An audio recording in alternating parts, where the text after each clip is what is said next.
Yeah, let's go. Okay. Hey everyone, we are live. I am here with Alex, also known as Fritski on YouTube, and today I'm going to be interviewing him. If you know how these interviews go, normally what happens is I take the same 15 questions and I ask random people them about movies and just YouTube in general. His link for it will be in the description. I have it ahead this time, so that's nice. But yeah, I guess we'll just catch up with the chat because there's already people in here. Hey, I don't think Goose. I don't think you welcome to the channel because I don't think I've ever seen you here. Hi, Ninjago Productions. Okay, I these are saw all. Ninjago in the what's it called? Oh, I know. I'm excited for the Fritski interview.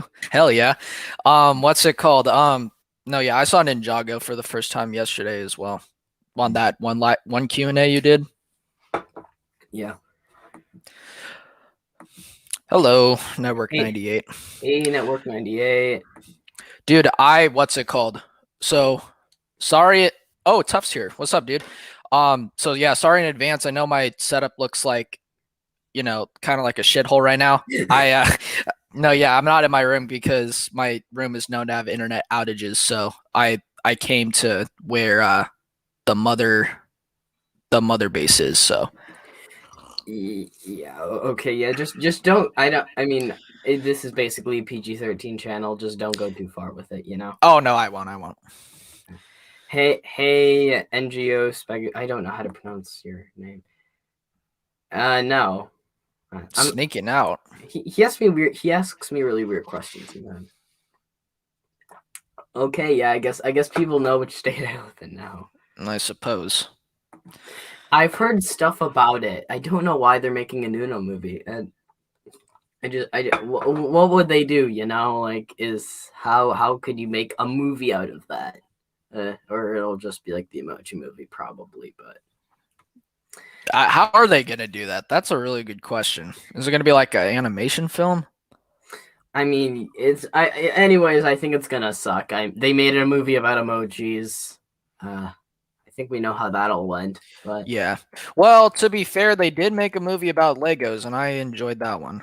oh yeah, the Lego movie's amazing, and I don't think anyone expected that to actually work. Like I think most people were skeptical when it came out. I watched it in theaters. I was like I was 7 years old, and I loved it. So it was a great experience. They're saying Lil Yachty is gonna be in this movie. What the heck? I Mm. don't know how true that is, but that would be funny. I Uh, hope. I, I don't have any hope for it either. I Oh, I'm didn't not even gonna watch it.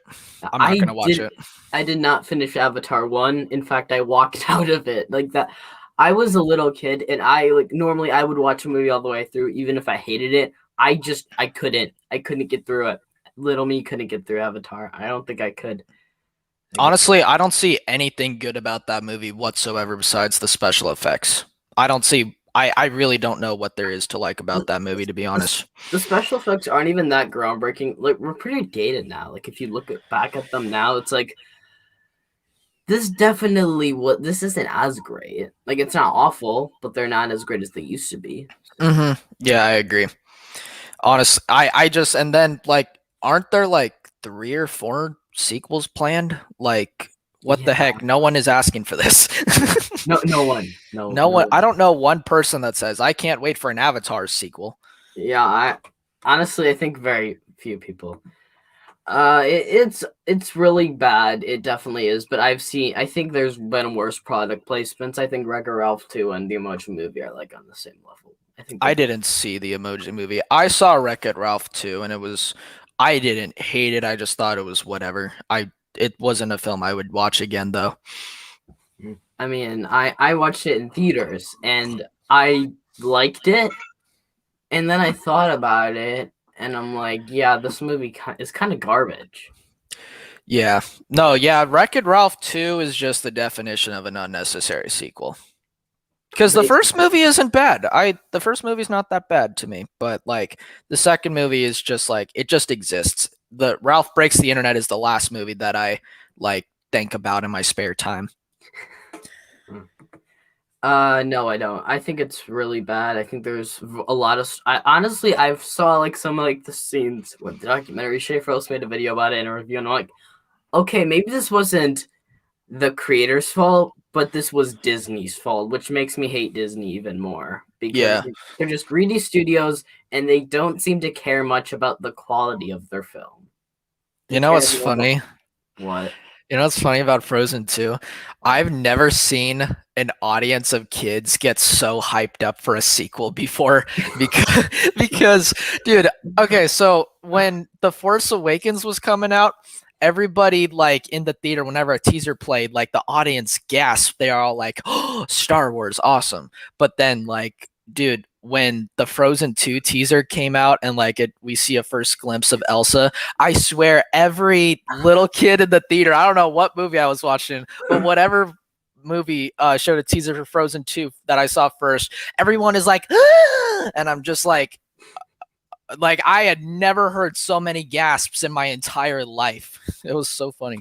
And the thing is, it's like the teaser for it or whatever. It's pretty. It doesn't show much of like the actual film, to be honest. Like it doesn't really fit with the story or anything. Yeah, honestly, I thought the soundtrack was all right. It definitely has a couple of takeaway songs, but I think the first one has definitely a more superior soundtrack. And I'm not gonna lie, but even then, looking back on it now, I thought it was a good film for the time, the first one, but it is gotten to the point where I really have realized it is the most overrated Disney movie of all time, for sure.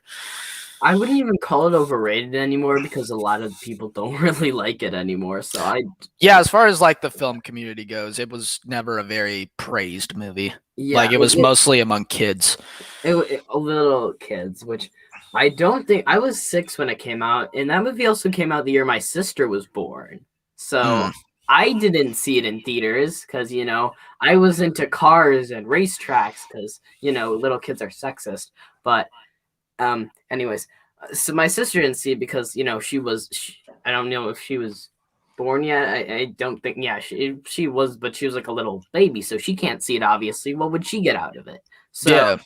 they kind of just what my sister watched it on DVD. She saw and also when the sequel came out, it came out in November, and I had the choice to either see Frozen 2 or Knives Out. And you know what I'm gonna pick? I'm Oh gonna yeah. pick Knives Well, Out. no dip. And I had a blast with it. I thought it was amazing. I haven't watched it since then, but I've been anticipating a rewatch for it.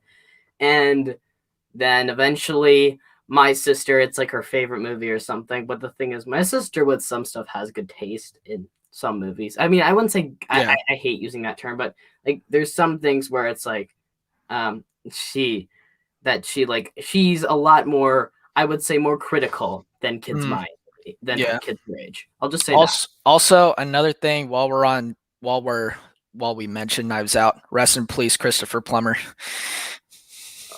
Dude, Oh. by that made me sad. I ain't gonna lie. Like I didn't realize how much stuff he was in until like I looked at his what's it called? His filmography. I didn't realize how much stuff Christopher Plummer was in. Hmm. Yeah, let me see. Christopher Plummer, he Canadian actor. Oh, Let's I didn't see. even know he was Canadian. Yeah. Oh, like one thing I really hate is the fact that they always label if an actor's Canadian. You don't see on Google American actor. Like I don't think I've ever seen that. I don't know. And he was in All the Money in the World, Up, I think. I mostly know him from the dad in Sound of Music, and then I mean I didn't know what else he was in by name, but yeah, he's the old guy in Knives Out. I know he's the villain in Up, and um there's a he has tons and tons of films where he's just like a side character. It said he was in over 174 films if I'm correct. That is a lot. Yeah, well, definitely rest in peace. But I guess going back to my topic of Frozen 2, it's it's my sister's favorite movie, and then we ended up watching it, and then what happened was is like she forced me to watch it pretty much. I was in like that trap where they made me watch it. Like I had to, I don't even remember why, but I watched it. I gave it a chance. Like I really tried, and I didn't like it. I yeah. Yeah, it's the definition of a cash grab sequel. It really is. It's Oh no! oh, Oh, don't even talk about this, dude. Oh, that movie is so dude. bad. Oh, dude. Oh, oh, such a freaking awful movie. Oh, that was, dude. I don't. I really had to just like keep my tongue like when I was watching that movie. I watched it really late at night. I watched it at like midnight when everyone was already in bed, and like, dude, I had to keep my mouth shut because yesterday, whenever I see bad movies, I tend to get very vocal and narrate the movie when I see some, but only when I see something bad. If I see something amazing, I'm silent. But like if I see something really bad, I'm yelling at the screen like a freaking crazy person. And dude, I got so freaking like it was the hardest thing ever. Yesterday, for example, I saw Kong 1976, which I told you about. Dude, I was like yelling at the TV the whole time. I was like, what the heck is this? I'm just imagining you just screaming at the TV, throwing stuff at Dude, the it TV. was actually freaking horrible. It was an awful film. Yeah. And then your mom comes in the room and says, "Alex, what are you doing?" Uh, Ree. uh, Yeah, but Seed of Chucky's a bad movie. it's honestly a couple times there's some jokes that are occasionally funny, like some Yeah, it's things like that it's are, a stupid funny movie, but like it's a very stupid movie. the thing is, it's like some things are kind of funny, but it's like then there's a lot of things that are like, this is just gross. This isn't funny. This is just gross. And I'm sorry, but no one wants to see half the stuff that's in that freaking movie, yeah, dude. I and don't the know thing what. is, there's possibility for some comedic value, but it's not executed well. It's Remind me, did you like Cult of Chucky? no. Okay, good, because I was about to say I like that is to me the film where like I really did not enjoy it. I thought with Curse of Chucky, to me that is like it was my favorite Chucky film for a while. It's probably like in the top 3. It's tied between that one, the original, and 2019. But dude, like looking back on it though, I was like this is actually I mean for what it is, like it's like you not everyone likes it, but I really enjoyed it as a horror fan. And I said, overall, this is a solid movie, and I don't see anything wrong with it. And it really is trying to push to be more of a horror movie more than a horror comedy, like the other like Child's Play 2 through 3, 4, 5, whatever. Like I think that Curse of Chucky definitely went more. It has a couple of jokes, but like overall, it went for more of a horror base. And honestly, I thought it was solid. And I was like, okay, this franchise could actually turn around. And then Colt came out, and I was like, okay, never mind.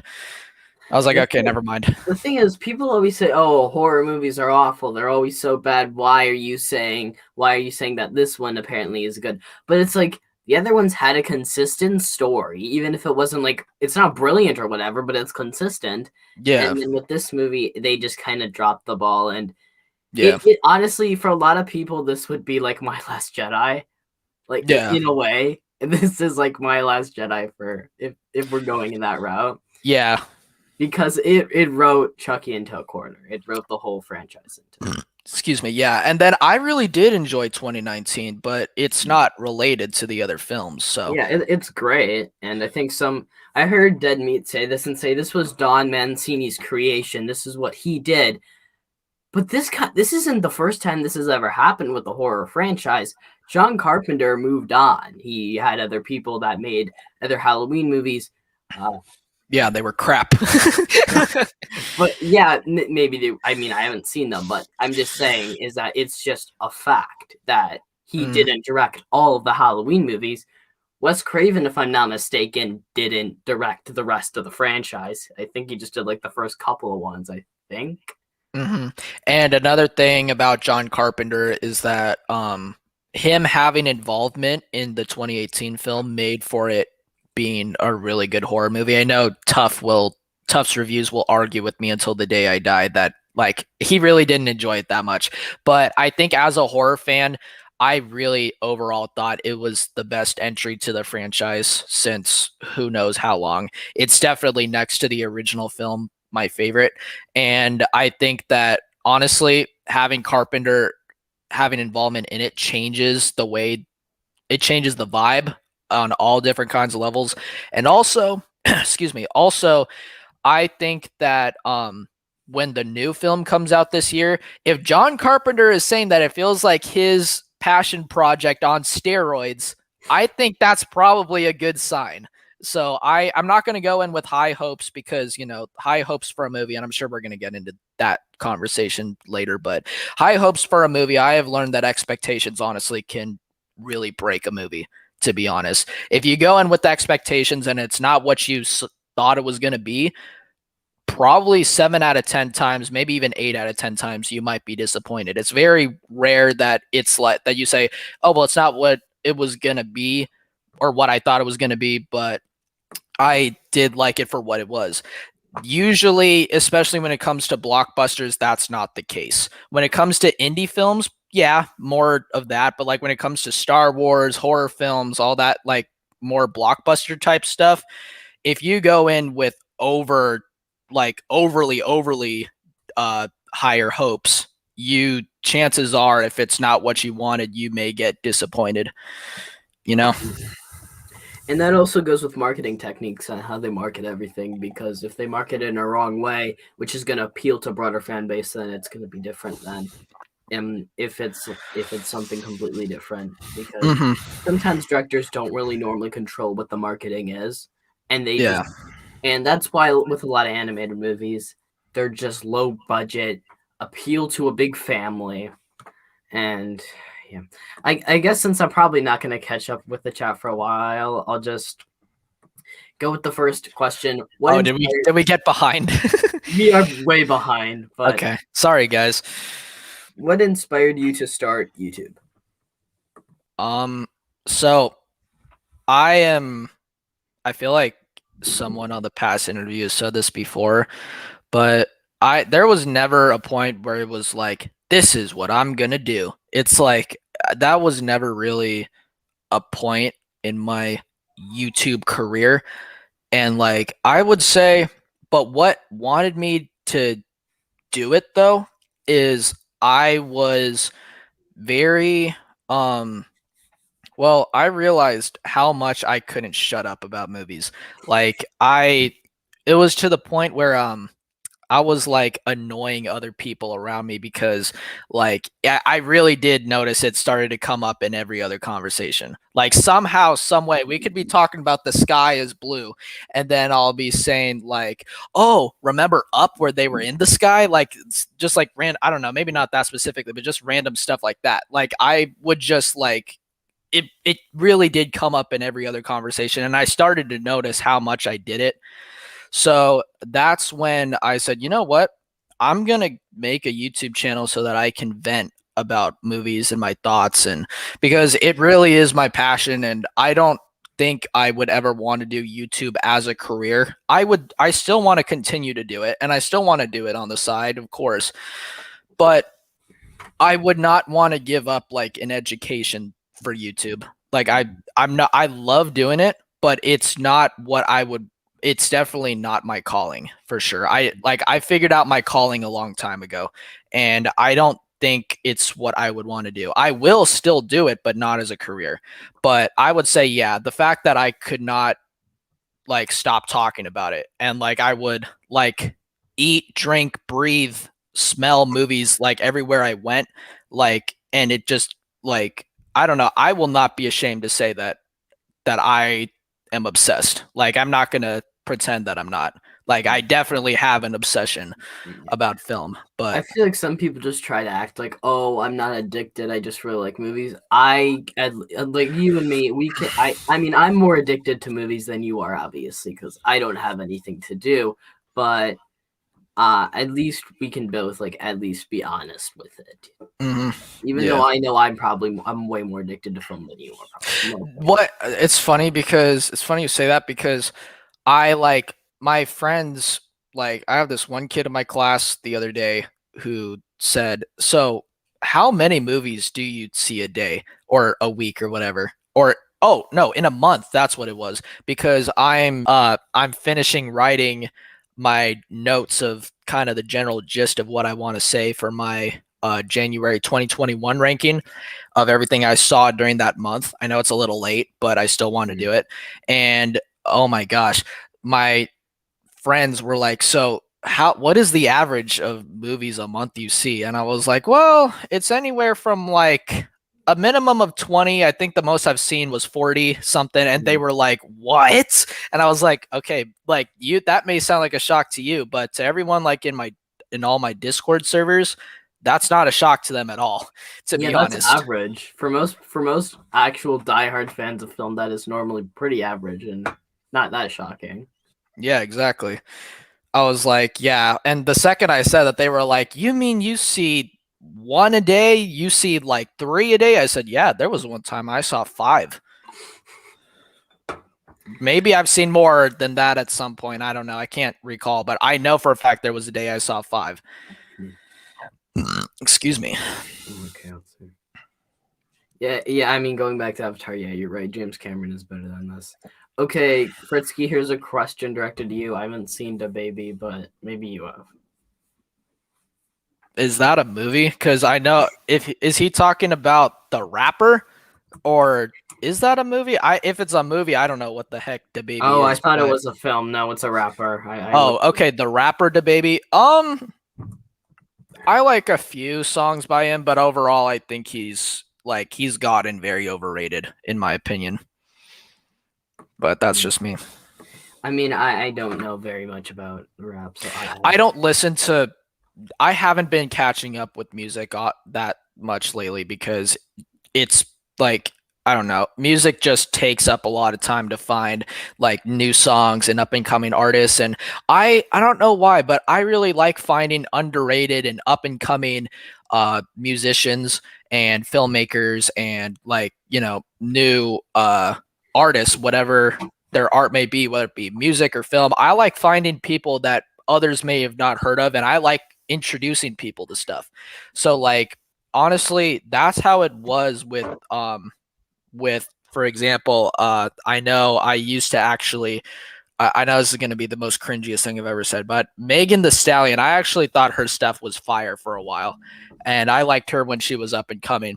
But then the song I liked the most by her ended up becoming the most overrated thing, and now I cannot stand her music anymore. I don't know if you know who that is, No, I Gavin, don't. but I do okay, not. well, let's just say that she has a song on the radio where she goes body yada yada yada yada yada yada yada. I'm just like, what is this crap, dude? Like, this is not good at all. Dude, what? So she gets paid to just to say that? She gets paid to be annoying and shake her butt on stage, and kind of typical female rapper crap. Uh, I guess we'll just move on. Okay. The Force Awakens was good till the.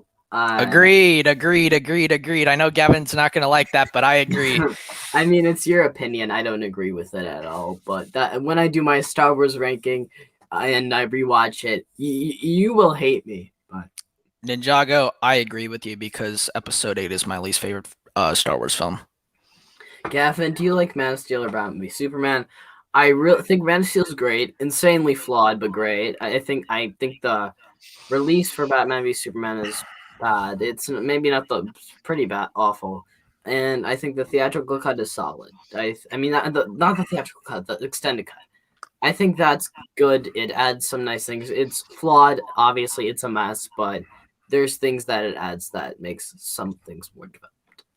Batman v Superman, I really do not care for Man of Steel that much, but Batman v Superman, it's it's overall not a very good film to me, but I just, in my opinion, I think it was the better watch for me, but it was also like one of the most misleading films I have ever seen in my life. It was one of the most misleading films I have ever seen. Okay. Thoughts on Edge of Tomorrow. Haven't seen it. Have you? I haven't seen it either. Hmm. In I fact, hold agree with you. on. I definitely agree with you. I have not seen Edge of Tomorrow. I do want to see it though. So, do you like the plan? Yeah, it's pretty much my favorite trilogy, I think, to be honest. What do you think of it? I haven't seen any of the Planet of the Apes films in forever. I really don't remember any of them, to be honest. I just remember not caring for the Tim Burton one as much as the newer Planet of the Apes. That's what I remember. I mean, most people don't like that. I know Even it definitely. I'm not alone in that for sure. yeah, and most people hate that film, but and I even people like me, and I really like most of Tim Burton's work. Oh, I know he's your favorite, if not one of your favorite directors, but overall, dude, like I've been a Tim Burton fan my whole life, but I'm not gonna be afraid to say that there is Tim Burton does have some crappy movies. I'm not gonna lie. well, yeah, I mean, he does, but I still like But some. however, though, um, I will say what I will defend about his lower films, even for the films that aren't as good as like some of the better ones like Beetlejuice or Edward Scissorhands, even the ones that aren't as good, at least they're all very unique and you can tell they're very Tim Burton-y, you know? It's very hard to like say it's very hard to like not see the Tim Burton in his films, you know? Is very, very he's the definition of a director with uniqueness. Mhm. I'm just trying to skim through the chat. Gavin, do you like Aliens? Yeah, it's great. I love Aliens. It's one of my favorite movies. Why Ye- hasn't Andy Serkis gotten an Oscar for his performance as Caesar? Because the Academy doesn't care for that stuff. they That's are they're known to have a lot of snubs. yeah. You can tell they like artistic political movies. What It's the like biggest, the most, the one that the thing that angers me a lot is that Leonardo is my like between him and Denzel are my two favorite actors ever, and the fact that the only thing that he won was at least to my knowledge, the only best actor he won was The Revenant. It's a good movie. I love The Revenant. In fact, I just talked to my parents the other day saying, you know what movie we haven't seen in a while, The Revenant. Probably not since it came out. But dude, to how did he there are so many other fantastic, much more fantastic performances that he's done. So like that's a snub. you're not supposed to take my profile picture seriously. It's I wanted to make a profile picture that it defies my personality. I don't think I could have chosen anything better. Mm-hmm. Yeah. Hey Ginger Cat. Mm. Ginger Cat. Yeah, I am so behind. Okay, let's do our best to fly through it then. Yeah, I'm just gonna fight. I'm just gonna I'll just take away I'm just not gonna answer any of the important questions or whatever. You know? Oh.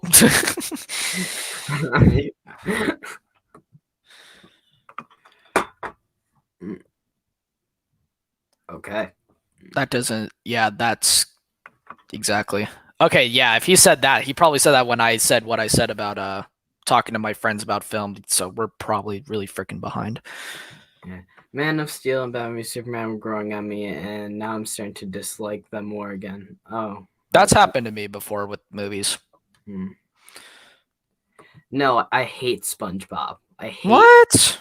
the first couple seasons are actually kind of funny and enjoyable, but It it definitely just does get worse as it goes on. it really does. Okay, well now we're catching up. Okay, good. Gavin, have you ever do a lights off? Can you ever? No. Why would I do What that? is a lights off stream?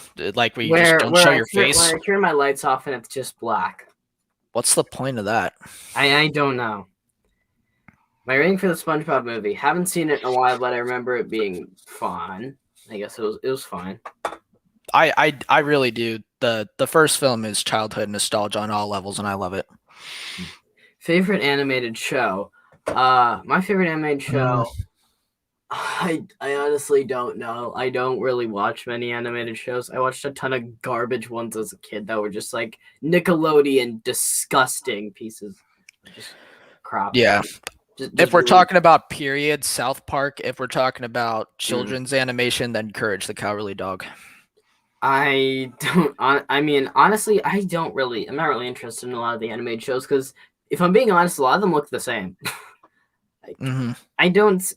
Rick and Morty looks a lot like Family Guy. Even if I was allowed to watch, I don't even know if I can watch Rick and Rick and Morty. Morty, honestly, to me, season one was amazing, but everything after that is garbage. I I don't know. It's like Gravity Falls. I probably could watch that. I don't know Oh, because Gravity Falls is a good one. yeah, like maybe I could, but it's like I don't know. It just looks like I'm not a fan of the style of those shows.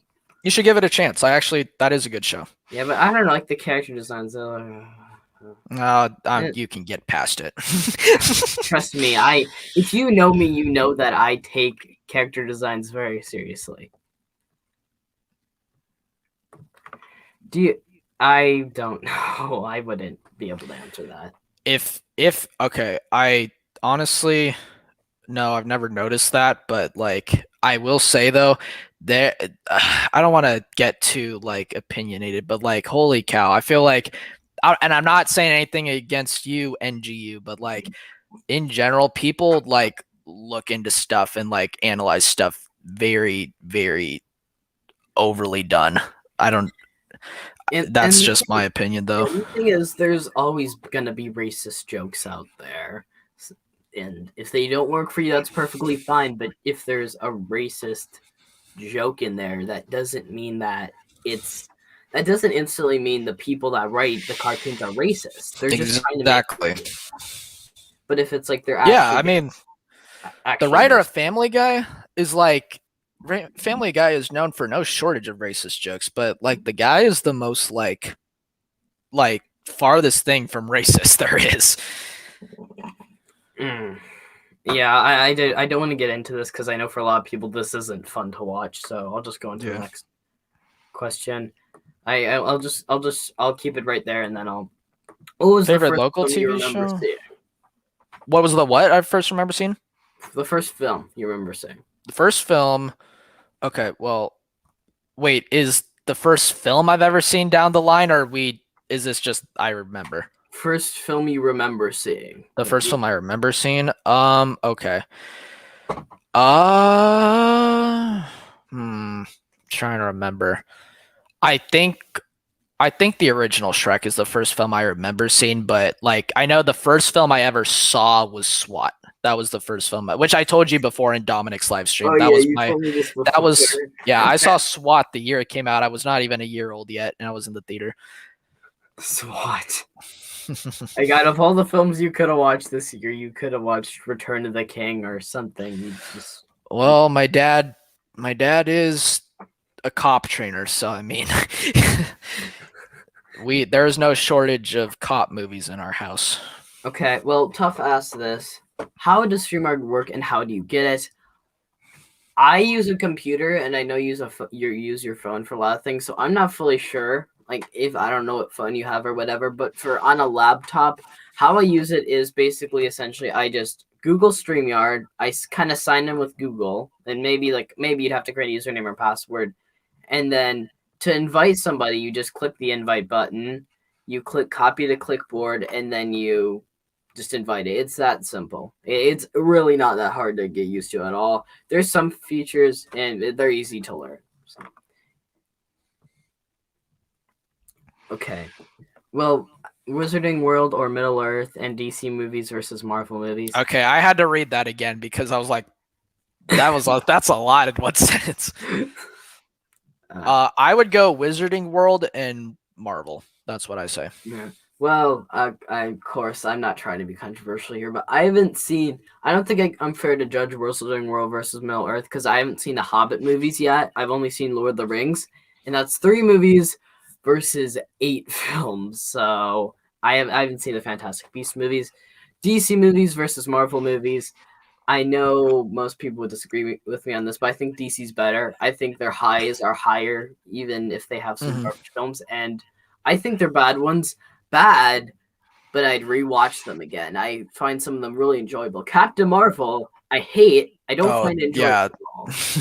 I really do Oh, not like yeah. I'm Captain not saying that I'm as I've told you and everyone else, I freaking am not a comic book fan at all. Most comic book films I only see once. And honestly, there's just very few comic book films I'll watch more than once. However, I will say though that like as a whole, I just like more Marvel films, I suppose. But like the MCU is the most overrated thing in the history of film ever, ever, ever. And like, yeah, I'm not gonna, even though I prefer Marvel overall, I'm not gonna pretend that I'm a MCU fanboy. Okay, so let's see. Zeniman asks favorite straight to video movie. Huh. That's an I mean, I can't think of like a ton off the top of my head, but I would say Soul overall would probably be my pick. I think Soul's really good, but I don't know. I had some problems with the world, how everything in that works. Those were where a lot of my issues lie. I don't know, to be honest, because it's like I know a lot of straight to video movies, but I don't know a lot of like, wow, that was great. Probably Probably Run, which is a 2020. It's my favorite film that was released in 2020. It's a Hulu original. I won't spoil anything, but basically the movie's about this this girl that's in a wheelchair and her mother is insane. That's all I can give away. So I honestly, dude, I don't think I ever even heard of that film, so maybe I'll check it out. I just renewed my Hulu subscription. I haven't had Hulu for like almost a year, mm. so we'll see. Favorite local TV show. What do you mean by local What does though? local mean? Do you mean like? Because I mean, Yeah, say it. I don't know anything that's filmed locally, but like other than the news, obviously. But I don't even watch the news. Uh, but yeah, I'm not too sure. If you mean, do you mean like national TV? Well, no, that doesn't mean local then. Yeah, what do you mean by local? Yeah, I guess just explain. Even though I'm so behind, my favorite animated show is well maybe that'd be it, but I haven't finished it, so I Hmm. can't. Okay, Mandalorian or the Clone Wars or Rebels. I do not watch many Star Wars TV shows. I watched the first season of The Mandalorian. It was good. I maybe watched one episode of Rebels, and I don't remember it. That's it. So yeah, do you watch any Star Wars TV shows? Um, I haven't seen any of Rebels. I've seen very little of the Clone Wars to have an opinion, but Mandalorian and then the Mandalorian I've only seen season 1, so I don't know if I'm really the person to ask. Yeah. Yeah. Oh, someone just put a spoiler for WandaVision. Oh no. I won't bring it up. I I'm not haven't gonna bring it up. I haven't I Mm. haven't seen it, so Okay, this is a question directed towards you. This is a nice horror question. Frisky, worst and best Texas Chainsaw movie. um well, I haven't seen all of them, but from what I have seen, I would say my favorite one is probably the original, and then my least favorite, uh, ooh, that's a good question. I probably would say, um, I know Tough is not gonna like me for this one because I think he really does like this movie, but the um the is it the New Beginning? I think it is. Yeah, Yeah, it's like a Texas Chainsaw Massacre, the beginning. It's the prequel to the remake. I I really did not like that movie. I'm not gonna lie. I really did not like that movie. Okay, Fritski, worst and best Chucky movie. Worst, easily seed, and then best. Like I said, it's a hard. I can't really rank them because like it's a hard tie and like on the spot it's a little difficult to say. But I'd say it's a hard tie for my favorite being 2019, the original, and Curse of Chucky. Those are my three favorites. I guess I'll just add mine. My least favorite is obviously Seed of Chucky. My favorite, from what I remember, is the original. Nice. Let's see.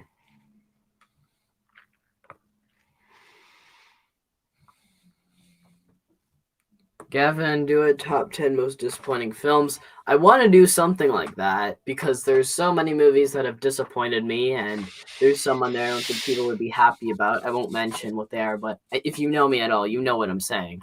That would be a good video to do, honestly. I'd be down to do that. Mm, That's actually kind of a good idea. yeah. Mm. Oh, great. Yeah, arguments in my chat, of course. Oh That's boy. No, yeah, if you want to bring up just like like good points or like good questions. Do either of you like the Harry Potter movies? As a franchise, it's like I really did love the books when I was younger. But as far as the movies go, the only one that I would consider like a top tier movie for me, and I know like a lot of people think I'm stupid for thinking it's number one, but the Sorcerer's Stone, Philosopher's Stone, whatever like translation you want to call it, what is my favorite Harry Potter film and was one of my favorite films for a very long time. I've probably seen it like over 40 or 50 times.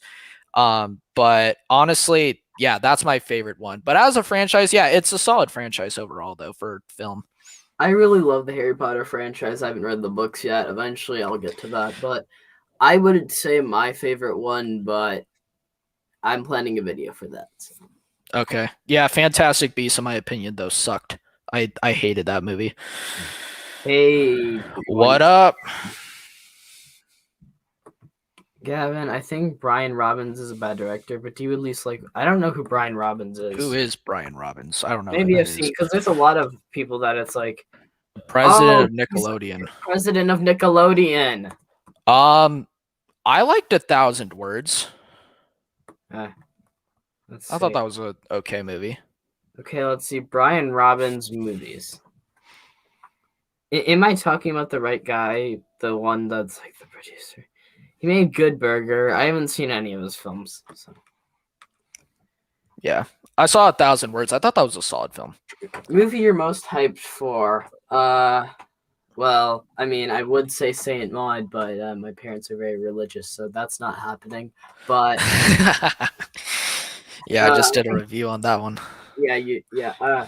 I think my most anticipated movie, I would say Godzilla versus Kong, but at the same time, I don't. I think Godzilla and King Kong are more. And I'm not gonna say artistic, but I thought the originals were more intelligent than this. But Hmm. that's just my thought. I Um, Honestly, overall, it's hard to say what's my most anticipated film, but oh, I guess my what's it called? My most film that I'm looking forward to see, I suppose, is Godzilla versus King Kong. But I don't want to say I'm so hyped for it though, because again, expectations can really make or break a film sometimes. probably Coming to America 2 or the Ridley Scott movie that's coming out in December. Hmm. Favorite streaming service. That's interesting because normally I'll be like, it depends on what I'm doing, what type of video that I am personally doing. Because right now, I don't know what type I use specifically. I think I use HBO Max and Hulu and Netflix the most, probably those three. I don't use Hmm. Disney Plus that often anymore. Sometimes I use it, but maybe my favorite streaming service is HBO Max because it has the most variety of stuff in I there. would say the same. I excuse me. Second place is probably Netflix. Hulu, it's got a decent selection, but they like I don't know. It's just not as great compared to Netflix and HBO Max to me. I hate the whole live thing and the premium thing because there's so many Yeah, movies. the premium thing is dumb, Yeah, it but doesn't make any sense. Like it actually doesn't. Disney Plus is good for what it is. Amazon Prime, I'd say overall it has the worst selection, but for at it every once in a while though, we will get something good. So we will get something good off Amazon Prime here and there, but they're very known for cycling through their for when films expire very, very fast. Okay, so there's a question here. I'm trying to. Where was it? Okay, I'm trying to find it. I'm. I'm sorry. I'm really bad at this, but No, you're fine. yeah, I really am though. Yeah, I'm just gonna stall here. I guess so. I guess while I find this, what did you watch any YouTubers before you started YouTube? Like for movies or just in general? Yeah, like just people that like review films. Um, yeah, I mean, I definitely had like some go-tos. I liked I really like Chris Stuckman a lot. I know he's overrated, whatever. You can come fight me. Um I really do like his opinions. I'm not like not trying to throw shade at you, Dominic, but I'm sorry, but I don't let like I don't have like a relationship like you have with Karsten Runquist, and I like Karsten Runquist's like vocabulary a lot, but however, I gotta say that it is very rare that I like agree with what he says. It's like I like the way he speaks, but like I don't know, dude. I have a couple of personal issues. I have just a few. Yeah, I But mean, a lot of my favorite YouTubers I don't agree with. Carson Runquist is my favorite YouTuber. I don't agree with him very often, to be honest. yeah, I There's like his content a lot, but like there is some stuff he says that just angers me.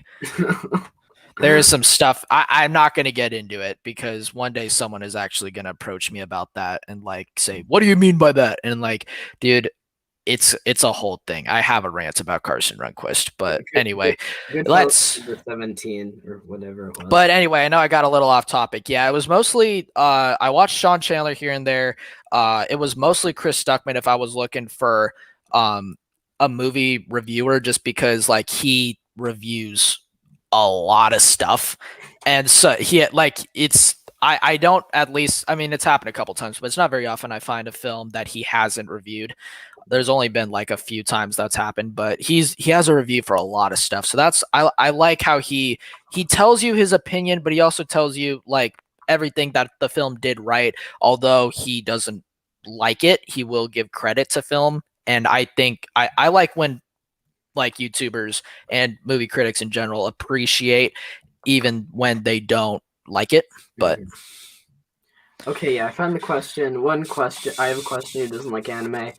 It depends if it's good or not. I like good stuff from that specific medium. If it's bad, I don't like it. So well, I'm not an anime fanboy at all, but mm, I what I will say I don't want to say that I don't like anime because there's been I mean I slowly got into am getting into Studio Ghibli.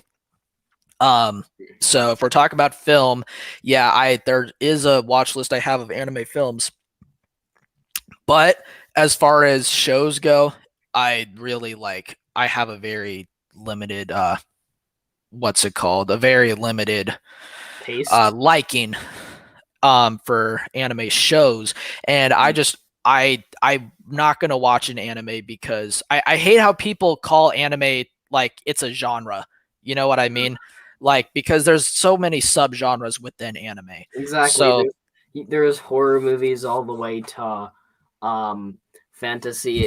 It's its whole other thing. yeah, so I don't like when people say, "Do you like anime?" like as a whole because that's a really broad question. That's like saying, "Do you like animation?" Yeah, it's like, well, what do you mean? Like, do I like kid films? Do I like a South Park? Like that goes like so many. I'm not saying that to you movie talk, like I don't like what you asked, but I mean like I have a hard time answering that question, I should say. Anyway. Mhm. Okay. Well, this is actually kind of funny. Gavin, worst and best Friday the 13th film. You are asking the wrong person here. I can tell you that much.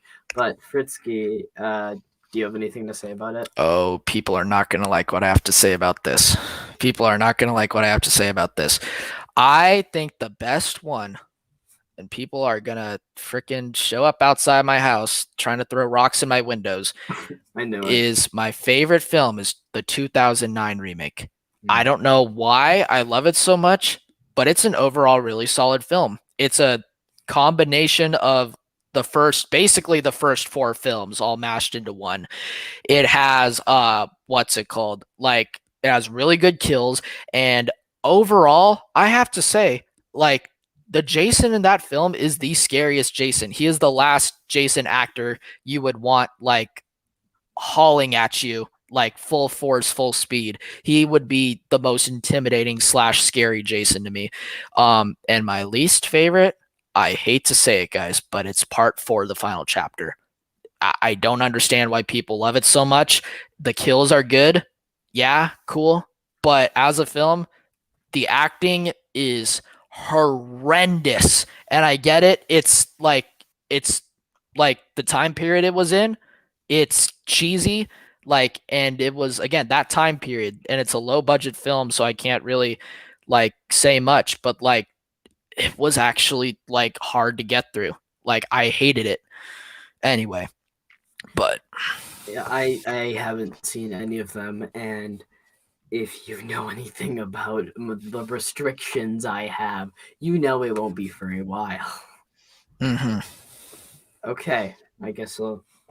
The worst Disney movie I have ever seen. Oh, I that is a really hard question. I don't know. Trying to think of what are some bad ones off the top of my head. Uh mm,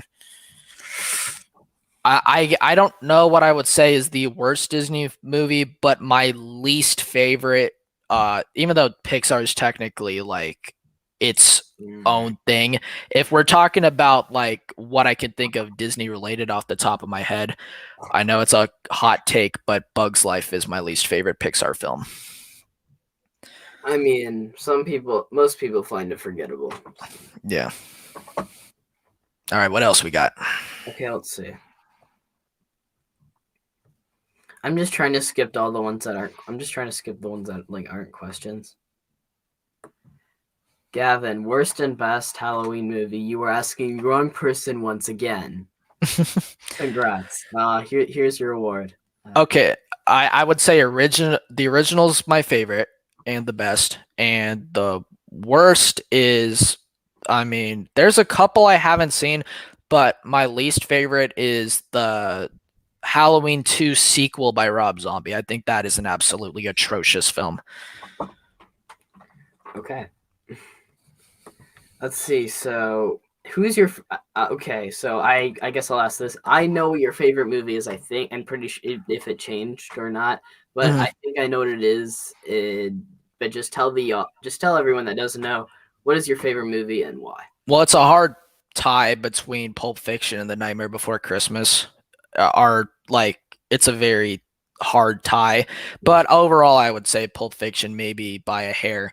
Well, I mean, you know, for what it is, I will talk for the sake of time. I'll just talk about Pulp Fiction, but up until I saw Pulp Fiction, it was Nightmare Before Christmas. But anyhow, Pulp Fiction, it's just overall, it is just a film that is just done right. And you honestly, it's there isn't any flaws I can really give about the film. The acting is 10 out of 10 on everyone's part. The casting is arguably one of the best casts I've ever seen in a film ever. I mean, you got John Travolta, Samuel L. Jackson, Uma Thurman, Bruce Willis. Uh, you have so many and even more, but I don't want to take up too much time like listing them all. Um, Everyone gives a 10 out of 10 performance, arguably for all of them, for me at least, the best of their career. Um, I love how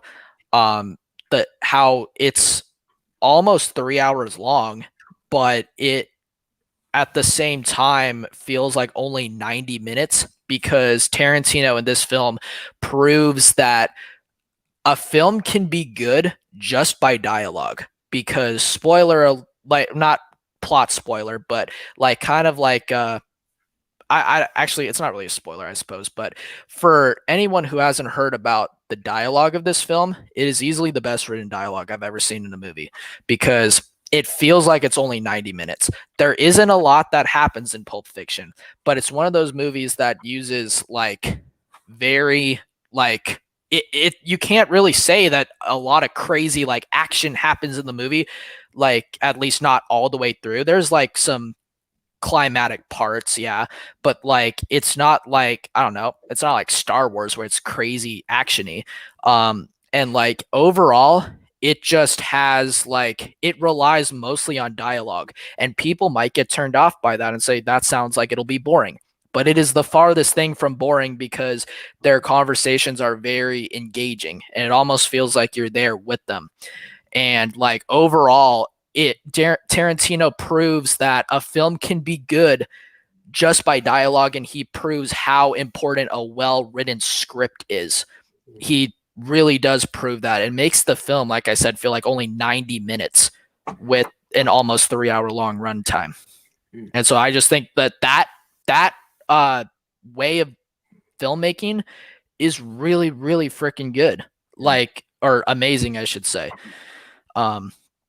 It's just so interesting how you can carry a film just by the conversations the characters have, which I would say is the biggest reason why I like it. So anyway, I know I kind of took a fat minute answering that question, but Yeah, I haven't seen Pulp Fiction. Obviously, I think most of you that know me knows. I did a letterbox. That letterbox review was a complete joke. Just to clarify that. But I saw Inglorious, and it was great. I really liked it. I think that Tarantino's probably, I guess, just from that film alone, it feels like Tarantino's the most self-indulgent director I've ever seen. But mm-hmm. yeah, I can't. I guess I can't judge that too much because I've only seen one of his films. Uh, this Well, is Inglorious is one of the best. So do I like Shrek? Yes, I like the first one, the second one, and the fourth one. Actually, wait. same. Actually, no, wait. I like the first one, the second one, and Shrek Forever because those are the only three ones. Same. The third one is like, I don't think it's atrocious, but it's like, it's just not what I would choose to watch. But Shrek 1, 2, and Forever like are like, they're just so good. Like, I don't know how else, like what else I can say. Okay, this is directed towards you once again. Worst and best Nightmare on Elm Street film. Well, I haven't. That's another franchise that I've not seen every single film, and honestly, I'm probably not going to, because I'm not going to waste my time watching garbage. But at least from what I've been told. But my favorite is the original, and my least favorite, honestly, I have to say the second. From what I've seen, I've only seen three of them, but the second one is my least favorite. Yeah, I've never heard anyone say the second one is their least favorite, but I just think the second one is just so stupid. I don't know. I can't pinpoint, like, I can't tell you what it is, but I'm just like, this is just an overall really dumb movie. I don't know. Okay. So next one, I think I know what your favorite director is, but just tell everyone. No. Yeah, it's Tarantino without two questions. And I overall, like, out of all of his films, there are only um out of, well, not even out of his all of his directed films, but all of his films that he's had direct involvement with, there's only two of them that I actually do not like, that I actually strongly dislike. There are only two. Well, I don't even want to say strongly. I just thought that they weren't good. There's only two films by him that are on the lower side.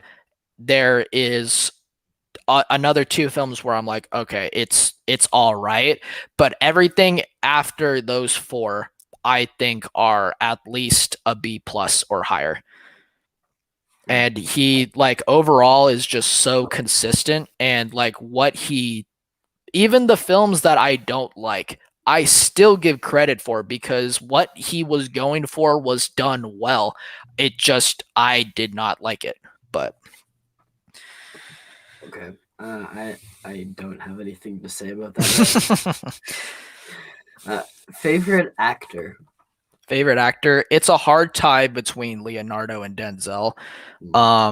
But overall, I have to say there are more movies I've seen with Leonardo in them, and he's a very snubbed actor, as I've said.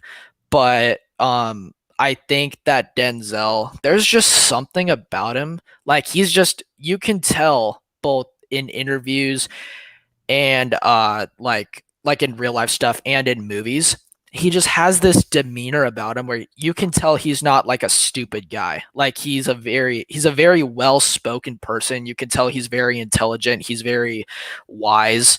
You can tell that Denzel is definitely an old soul, they call him. And I like it.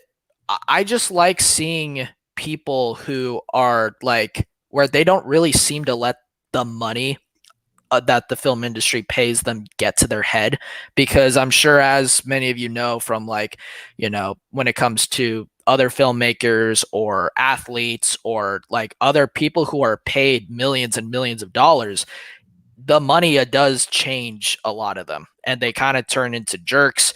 And also, I'm not going to lie, a lot of people, not trying to throw shade at sports, but a lot of people in the athletic department don't sound very bright when they talk. Like their vocabulary is very, like, you could probably look into the thesaurus here and there. But anyway, what's it called? Overall though, yeah, Denzel is a very well-spoken person. You can tell he's an intelligent guy. So, Yeah. I mean, I've seen him in Malcolm X. He was mhm. great. I don't really remember the Titans that much, which is a really ironic thing. But Interesting. I thought Remember the Titans is easily top three for me. I I haven't watched it in a while. But yeah, I need to see more stuff. I think I saw him in Inside Man, which he was really good, and the movie's really good. Last thing I'll say about Denzel and Leonardo Bolt is that even if the films they see or the films that they're in aren't good, at least their performances stand out. You can give them a movie that's absolute crap, but they will almost always be the highlight of it. Okay, well, here's another question directed towards you. All right. Fritski, worst and best Saw movie. I gotta say I gotta say the best one. I feel like for all these, it's been the original. Overall, yeah, the best one to me is the original. It's just there's nothing wrong with it at all. And Saw is an overall pretty consistent franchise. But I have to say my least favorite one is by far the third film. That film was just obnoxiously slow paced to the point where it was boring. And I don't have a problem with slow burn films as long as the payoff is worth it. Like a lot of people get turned off by slow pacing, and I slow paced films, I can't say that I enjoy them like overall, but I like slow paced films if the ending is worth it or if the story was really good. Like The Shining, for example, is a good example of a slower paced film. There definitely is not something happening every 5 seconds, but the payoff is well worth it, as you can see in Gavin's background. And it's like, yeah, I don't but Saw 3 though, I don't have a problem with like, longer films as long as they're not boring. But yeah, Saw 3 was like obnoxiously boring to me. Mm. Well, I have not seen any of the Saw films. I think that's pretty evident and pretty obvious. Yeah. And But oh, by the way, Saw 3 isn't a long film, by the way. I just had to fact check that. It's not a long film. I think I got kind of off topic, but anyway. well, slow pacing and how long in the film is. Yeah, slow pacing, and if it's boring, if it's like more boring than not, we'll put it that way. Yeah, for example, The Hole in the Ground. That movie was slow paced and it was not good. Yeah. Yeah, it's just. But I know you know what I mean though about The Shining though. Like, yeah, it's definitely a slower movie, but like the payoff is very well worth it, Yeah, you know? I guess one way I can like direct the conversation to this is the fact that when I was in, so this was, I like Sean Chandler's live streams, even though like I don't like his videos as much, which I've said before, but I think his Yeah. live streams are good, like with the podcast and such. And he used to doing a horror live stream, so I was like, yeah, I'll join that. I love horror because apparently like Cody Leach was, and I don't know if you know him at all, but Yeah, no, yeah, I know who Cody Leach is. yeah, and Cody Leach was going to be in it. Film Speaks, and so I was like, yeah, I'm going to enjoy this, and I didn't expect this to happen, but I typed in because like this, so like they were talking about, I think it was like Dawn of the Dead and like the zombie movies. I said, Dawn of the Dead 1978 is really overrated. I prefer the remake, and that's not because I think Dawn of the Dead 1978 is really slow paced. I just think that Dawn of the Dead 2004 is a more confined movie because in Yeah. 1978 you do not feel the tension at all. Yeah, and that's how I felt about the Evil Dead. Like everyone says that the Evil Dead 1 is like their favorite like film of the franchise. It's even some people's favorite horror film period, but like I and a lot of people like think I'm stupid for this, but I actually do like the 2013 Evil Dead more than the original. I actually do like the two that I like the Friday the 13th remake more than the original. Like there are some times where the remake is my preference, but Yeah, so going back to what I was saying, I guess Sean Chandler found this. He said this standing out. So I'm like, oh, okay, which kind of standing out? And apparently it was mine. And they kind of misinterpreted what I said. oh They were great. they thought what I was saying is I don't like slow paced films, which if you know me at all, you know that is not true at all. I love slow paced movies. I love Yeah. I love older movies. Like, and they thought, oh, I'm just a teen that doesn't like that. And I'm not saying they're bad for this. It was a misconnection. But then I started typing in like my response and like what I actually meant. They didn't respond. They just ignored the whole thing. Maybe it just got lost and they didn't find it. But yeah, that just kind of happened. And So you got embarrassed on a Sean Chandler and Cody Leach live stream, eh? yes, I did. Apparently, that's yeah. Yeah. That was like the last comment I would not want them to look at because Yeah. it's not at all. Yeah. Okay. Worst and best Disney revival film. Worst. Wreck-It Does Ralph. that mean like does that mean like a remake or is Disney revival like the era? The era. My least favorite is Wreck-It Ralph 2. Probably my favorite. I don't know. I haven't seen them in a while, and I don't I'm know. looking at the list right now. I guess I'll just look at the list as well. I think honestly my favorite one out of all these is probably Zootopia, but my least favorite I would say Wreck-It Ralph 2 as well. Oh yeah, my favorite's probably Tangled. Tangled's a good one. Honestly, I at least enjoyed all of these except for the only one I don't think is as good as Wreck-It Ralph 2. But all the other ones are solid to me. Okay, let's see. Raya and the Lost Dragon looks bad. Really? You think it looks bad?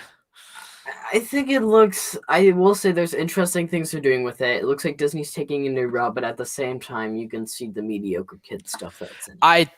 It definitely could be that route. I think like visual wise, I think it looks good, but like if we're talking about like how it's gonna be like as a film, yeah, it could be forgettable. Yeah, Disney as track record hasn't been that great when it comes to just their movies in general. Like 2019 was a really awful year for them. They have a criminal history of disposable films. Yeah, they do. The Rise of Skywalker, Frozen 2. Let's see what other Disney. Blah blah blah blah. Let's see, Disney. A lot of really stupid remakes or sequels. Dumbo was bad, but it wasn't the worst thing I've ever seen. I thought that too. I thought Dumbo was mediocre. Lady and the Tramp. I didn't see that. Neither do I want to. I watched it. It was awful. It was I think The Lion King was my least favorite one because it was like, okay, people get mad at me for saying like, oh no, it wasn't. Dude, it is almost word for word, shot for shot, a remake. And like James Earl Jones, like the performance of that film is just a downgrade. Like I remember in the first film, like you guys get a little Alex acting here. So like in the first film, James Earl Jones, there's a line where he goes, and even worse, you put Nala in danger. And he says it like all this emphasis. And James Earl Jones in the remake just sounds like he does not want to be there. He's like, and even worse, you put Nala in danger. It's like the downgrade of freaking James Earl Jones's like umph he has in compared from the first one to the remake is actually bad. Like it was so unnecessary. He sounded like he was just there for like he did not want to be there at all. Yeah.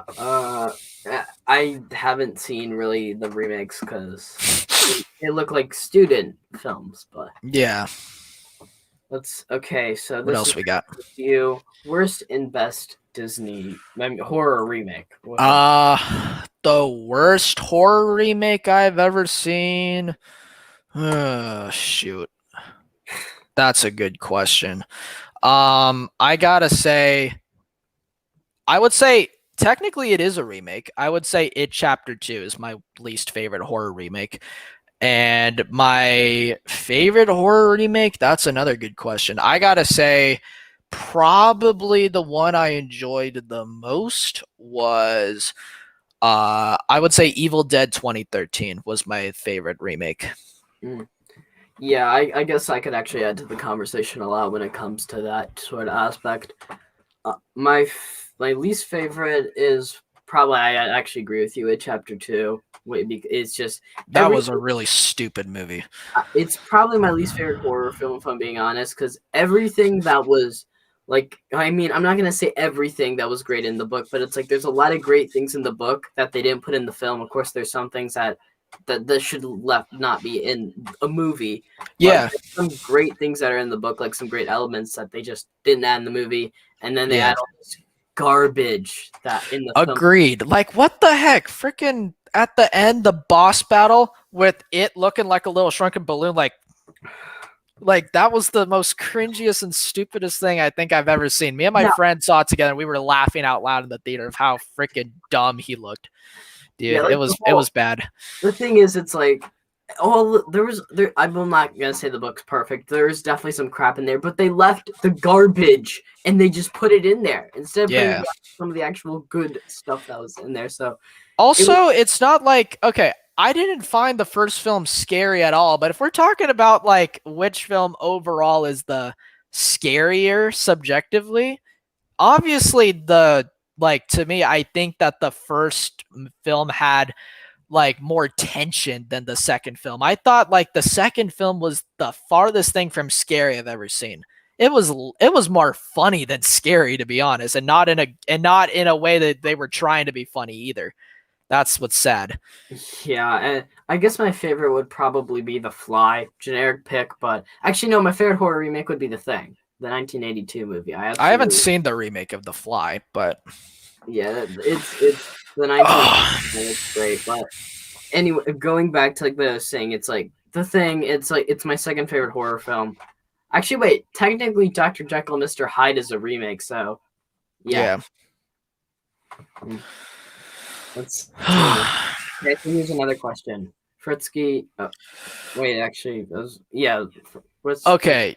Yeah, so as far as Disney remakes go, my least favorite is The Lion King, but my favorite overall, I would say Frankenweenie. A lot of people forget that's a remake. Oh, it is. Oh, yeah. Yeah, I yeah. mean, yeah. There was a short film. He didn't say live action remake, so Yeah. Here, I'll be right back. okay. So I guess since he's, I guess I'll just Here, take over. keep going. Keep scrolling through chat. I'll be back in like a minute. Yeah. Okay. It 2017, perfect. I wouldn't say it's perfect, but yeah, It Chapter Two is a garbage movie. The original the 2017 film, I definitely wouldn't say it's like the best thing in the world, but it's definitely a lot better. I guess since it's directed towards him, I'll save this question for later. But I think for me, I guess I'll just say this since I guess I'll just take care of chat. I don't know what I'm saying, but let's see. What were some horror movies that came out in 2019? I guess let's see. So I'm trying to find some. I think my favorite would probably Child's Play 2019. I think that's a great horror remake. It does everything a remake should. It takes all the stuff that was that was great in like the that was great. It takes all the stuff like from the original, and it's like it's this whole new twist on it. So Okay. okay, so this was directed towards you. What's the worst and best horror movie 2019? I was just answering. Um, My least favorite though would be at Chapter Two. Once again, but my favorite's the Child's Play remake. for 2019, uh, wait, did it say, oh, horror movie period? Ooh, Yeah. that's a good question. Let's see. My, because obviously I can't think of them all off the top of my head. I would say my least favorite was, yeah, probably, oh, wait, Us was in 2019. Okay, yeah, I would have said it chapter 2, but apparently Us came out that year. That's Uh, my least favorite. One of oh, my least favorite horror films, period. I'm sorry, guys. I hate that film. I thought that was your favorite movie. Us? I No thought, way. And then my most favorite horror film. Um, yeah, I would probably. Okay, yeah, I probably would say the same. I would overall say yeah. Mm. I haven't seen Child's Play Midsommar. 2019. Yeah, I wouldn't say Midsommar, but because I haven't seen it, but I'm guessing that would Oh, not. that came out in 2019. Oh, that movie was bad. I, I haven't seen it, but it does not look like something I would enjoy at all. I guess I'll go back to like some of the other questions that are directed towards you. What is Okay. the worst and best Disney remake? Oh, didn't we just answer that one before I left? Oh, you already answered that one. Never mind. Sorry. No, you're good. Okay, let's see. Let's just hope the director redeems himself with the Flash. Hopefully that he does, because Andy Muschietti. I don't know if I've seen any of his other works. Let's see. Andy Muschietti films. Let's see. He made Mama, which I was gonna watch, but I was using it on my VPN and internet issues. But it, yeah, I think it's great. I've only seen the It movies from him. Hmm. Let's see. What is he known for? He's known for Mama, It, and that's it. Ha, nice pun. But That wasn't even really intentional, to be honest.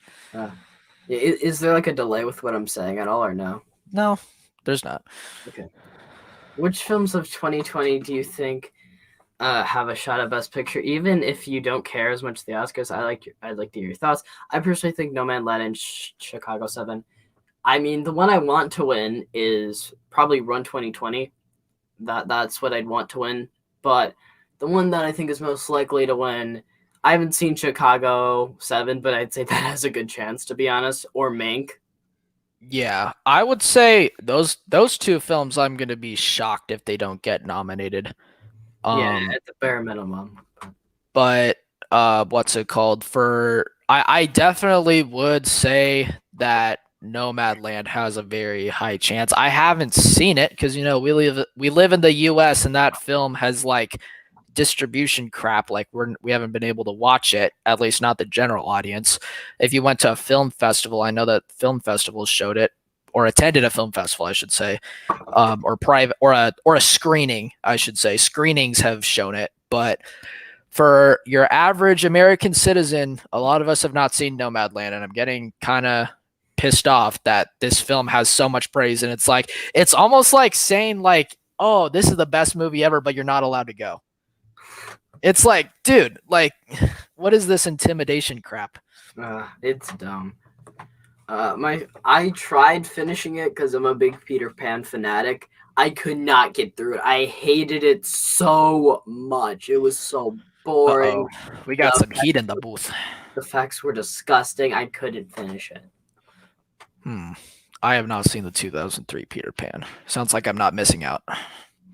What is a movie you've really wanted to see for a while but just haven't gotten the chance to? Probably Ford v Ferrari or any 2019 movie, to be honest, that's like really well known, because I just haven't. Because this is like me before I actually had good taste in film. I'm joking, obviously, when I mean Yeah, that. 2019 was overall. It's funny you say that. 2019 was a really good year for film. And I haven't. And the thing is, I haven't seen any of the Best Picture nominees. I've said this before. Really, none of them. None of them. But I haven't seen two of them. I I think wanted to change eventually. Oh, Carson was uploaded. I guess I'm gonna. Yeah. I haven't seen JoJo, and I haven't seen Hmm. Little Women. Yeah, I mean, I think most people would think that Little Women didn't deserve that, but what would I know? Something that's on my priority list though is I will say that one film that I've seen it, but I don't remember it at all, so it may as well be considered a first watch is Raiders of the Lost Ark. That's probably like something I've wanted to see for a while because I don't remember it at all. So it might as well be a first watch, but Worst and best Conjuring film? Uh, Easy. Least favorite is The Nun. I hated that film with a passion. That was such a bad movie. I'm sorry for anyone who I anger. But then the Conjuring one, I would say, is my favorite. Which I know, Gavin, you're gonna play the overrated card all day long. But honestly, Conjuring one is probably my favorite of that franchise. Conjuring two is solid. Annabelle Creation is it's a fun time, but that the Conjuring franchise is the most unnecessary universe there is. Like, I agree with what Tuff said that all of the sequels aren't necessary. Annabelle 2 is the only one that I think is all right. Um, but overall, I think that the franchise is so dumb because it relies so heavily on jump scares. When Conjuring 1 and 2, yeah, it has a lot of jump scares in it, but it's like the story is actually good and it's based on real events. When Annabelle 2 creation is not the true story at all, and all the other films, the same thing. But Conjuring 1 and 2 actually were true stories, though. So that's what makes it at least somewhat better of a watch. But the problem is all the other ones, Sean Chandler has said this before, it becomes a point in time where jump scares, like, it's not even really scary anymore. Like, it's just called startling someone with jump scare horror. Like, it's just, I'm sorry, but just like giving somebody a startle or a surprise is not the same thing as, like, because though horror is subjective, of course, but I think of something being scary as something like that doesn't get something that like mentally drains my brain for like a week after I saw it. Yeah, the thing is, it's like for me, I think like I've only seen the first Conjuring film. I was like, yeah, that was really good, But you but don't know why people love it so much. I don't get what's so amazing about it. It's a really good, well-done horror film with some really nice visuals, but a lot of the movie we focus on this kind of bland family. To be honest, I'm more interested and intrigued into the atmosphere and Yeah, what is I forget the couple's name. the Warrens. Yeah, the Warrens, and I think yeah, these are the people I want to go on this journey with. I don't really the family's dull. They don't really have much of a Yeah. personality. Well, to be fair, I think that the Warrens, like, I think that is what the film tries to go for more. I don't think you're supposed to, like, overly care about the family, like, as much as you are the Warrens. But, yeah, I know you don't. But overall, though, yeah, I would say that they are the highlight of the film, though. Yeah. They both gave phenomenal performances. I But mean, yeah, they're anyways, great. I just wish that it wasn't focused on the family so much because yeah, a I see lot of that. movies focus on these characters I don't care about. Whatever. Maybe if I ever see like The Conjuring 2, if You that would, I think you might like The Conjuring too because I felt like the Warren presence is more heavy in that one. It's a very CGI film, so it's the farthest thing from scary, but it is definitely more Warren centered. So I think that's really cool. yeah, I will say though, my favorite, I don't even think that's my favorite horror film of the year. My favorite horror film from the year is actually Oculus, which is a Blumhouse movie. And I Mhm. watched it in October. It's like that film really creeped me out, and I cared a lot more for the characters in that movie than. Yeah. 2013. Let me see. That's 2013. I remember being somewhat of a good year, but I can't really remember. What did we get? Honestly, let's take a look. That was definitely The Conjuring was one of the best for me. Evil Dead, as I said, was I really enjoyed that one a lot. Oh, Insidious 2 came out. Oh, I guess this wasn't as great of a year as I thought it was. Has some highlights, but Mm. oh, well, anyway. Yeah, I guess we'll just move on. But Gavin, what would you say if they made a live action Caillou film? I like how I'm getting the most kid friendly questions, and then they're asking you what your And favorite then horror Alex, film horror. is.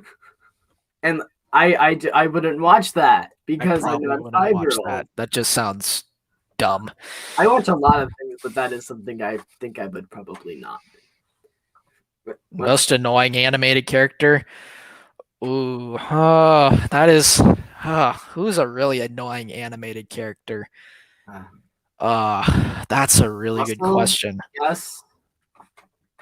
Wait, what'd you say? Russell, I guess. Who's Russell? Where's he from? You know, Russell, the kid from Up. You think he's annoying? I I thought know. he was hilarious. I said I found him annoying. It's just Oh, because a okay. lot of people think he's really annoying. I thought he was hilarious. The frickin' when he goes, uh, good afternoon, and he starts like saying his whole reciting his whole line, and then Carl shuts the door, opens again. Good afternoon. That's freaking hilarious. I mean, I never said I hated him. I'm just saying a lot of people. Yeah. Uh, um, Anyone from the Loud House? the Loud House is on. I don't know how to feel about the Loud House. I think it's more solid than like not that I really watch Nick anymore, but when the Loud House first started up and coming, I still was watching TV here and there, and like the Loud House was better than most stuff that Nick had been putting out at the time. So, um, I don't honestly, I don't think I have an answer to that question. I can't really think of an annoying uh cartoon character off the top of my head. Or at Can't least think of ones one that who's aren't outright annoying. intentionally annoying on our just annoying. Uh, Hmm. I don't. I honestly, I really don't have an answer to that. I really don't have an answer to an annoying character. Hmm. Hmm. What else we got? Best and worst burger restaurant. For me, the worst is Crystal's and the best is Five Guys. I don't even know what Crystals is. I don't. Maybe Burger King, I guess, is like the best. But that's not a restaurant. That's a fast food place. So there's a difference. I think he means in general. But well, I gotta say overall, like unfortunately, you don't get this, Gavin. This is a West Coast thing. But my favorite burger place is In and Out, which is definitely an exclusive West Coast place, California, Arizona. And honestly, like what's it called?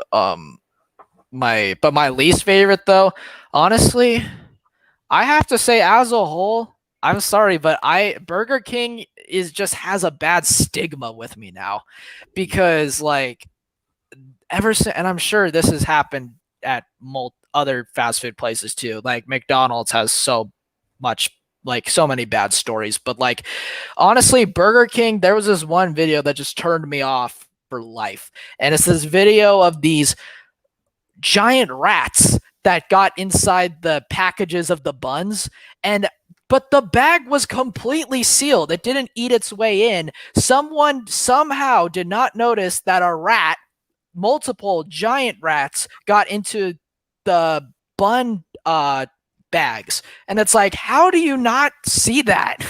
How do you not see a rat the size of like my arm like run inside the bag? And it was completely sealed and everything. They didn't chew their way in. Like I'm like, are you actually that bad at your job that you let full-grown animals inside a burger bun bag? I'm pretty sure they just don't care. They get paid minimum wage, I'm assuming. Yeah, I'll just go to the next one because this is going longer than I expected. Favorite screenwriter? I think I might know this. My favorite screenwriter? Uh, hmm. Like writer for movies in general? Yeah, Um, it can be a director as well. probably that's a good question. I gotta say, honestly, for me, it's probably Tim Burton. I would say is Interesting. that screenwriter probably Tim Burton. I would say because he just has a way of even in the films like The Nightmare Before Christmas, he has like so much involvement in that film. And I'm sorry, but Henry Selects, whatever his name is, like I'm sorry, everyone knows The Nightmare Before Christmas for Tim Burton. No one like I don't want to not give him credit, but let's admit it's Tim Burton's creation. Let's admit it here. But anyway, Yeah, I thought you were going to say Quentin Tarantino, but yeah, overall, yeah, he's an amazing writer, but like I don't know, I just have it's Tarantino is probably number two, but. Mm. Yeah, okay, I guess we'll just catch up with the questions because I am so behind. I did not expect this many questions. So I'm trying to I'm trying to scroll up. There we go. Let's see. So I'll just go with this one. Frisky just pulled up your letterbox That's a listing. good Why did you question. dislike The Lighthouse and American Psycho? Okay, those are actually good questions. Okay. So The Lighthouse and okay, look, The Lighthouse I will actually give credit to because it is, even though it wasn't my cup of tea, it is one of the if you watch the Kill Count, the Dead Meat channel, the one for The Lighthouse is like he shows so James A. Janice shows so much behind the scenes stuff, and like honestly, it is like I've never seen so much dedication in a director ever. Like he was so passionate about like films like that one, and then he directed The Witch, and honestly he is really good at what he does. His cinematography especially is like some of the best of the 2010s decade. But overall, I dislike the film. Well, first of all, The Lighthouse, the pacing is like again, it in the runtime of what it is. I can't think of how long the film is off the top of my head, but it was a slow burn, but with a payoff that wasn't as rewarding as, say, again, The Shining, for example. But what really kept me from liking these two movies is kind of something I can't really say on a PG-13 channel. I just think that they're just so dirty to the point where it's distracting and like it makes me uncomfortable to watch because like I don't know, it's just like I, I don't know what else to say besides that it's just very those scenes are just very out of place and just so like I don't know, it's just like it keeps me from liking the film. I Yeah. don't have a problem with, I'm sure, Gavin, you know what I'm talking about. I don't care if that's in a movie or not. But when it's every 5 seconds, like it just makes me straight up uncomfortable to watch because I'm not there to watch an adult film. I'm there to see a horror film. You know what I mean? Yeah, I guess you can see. Question for both of you. What's the most well-deserved Best Picture winner? Ooh, I good think I got like a question. list on Letterbox where I ranked every Best Picture winner I've seen, which is not a lot actually. I haven't seen many Best Picture winners I because haven't seen some of the older ones. I Um, I haven't haven't seen. seen a lot of the older ones. Overall, that's a really good question. Um, hmm. Well, I do enjoy a lot of I do in a lot of the best picture winners are a few of my favorite films of all time. I mean, between what's it called? Between No Country for Old Men, that's one of my favorites.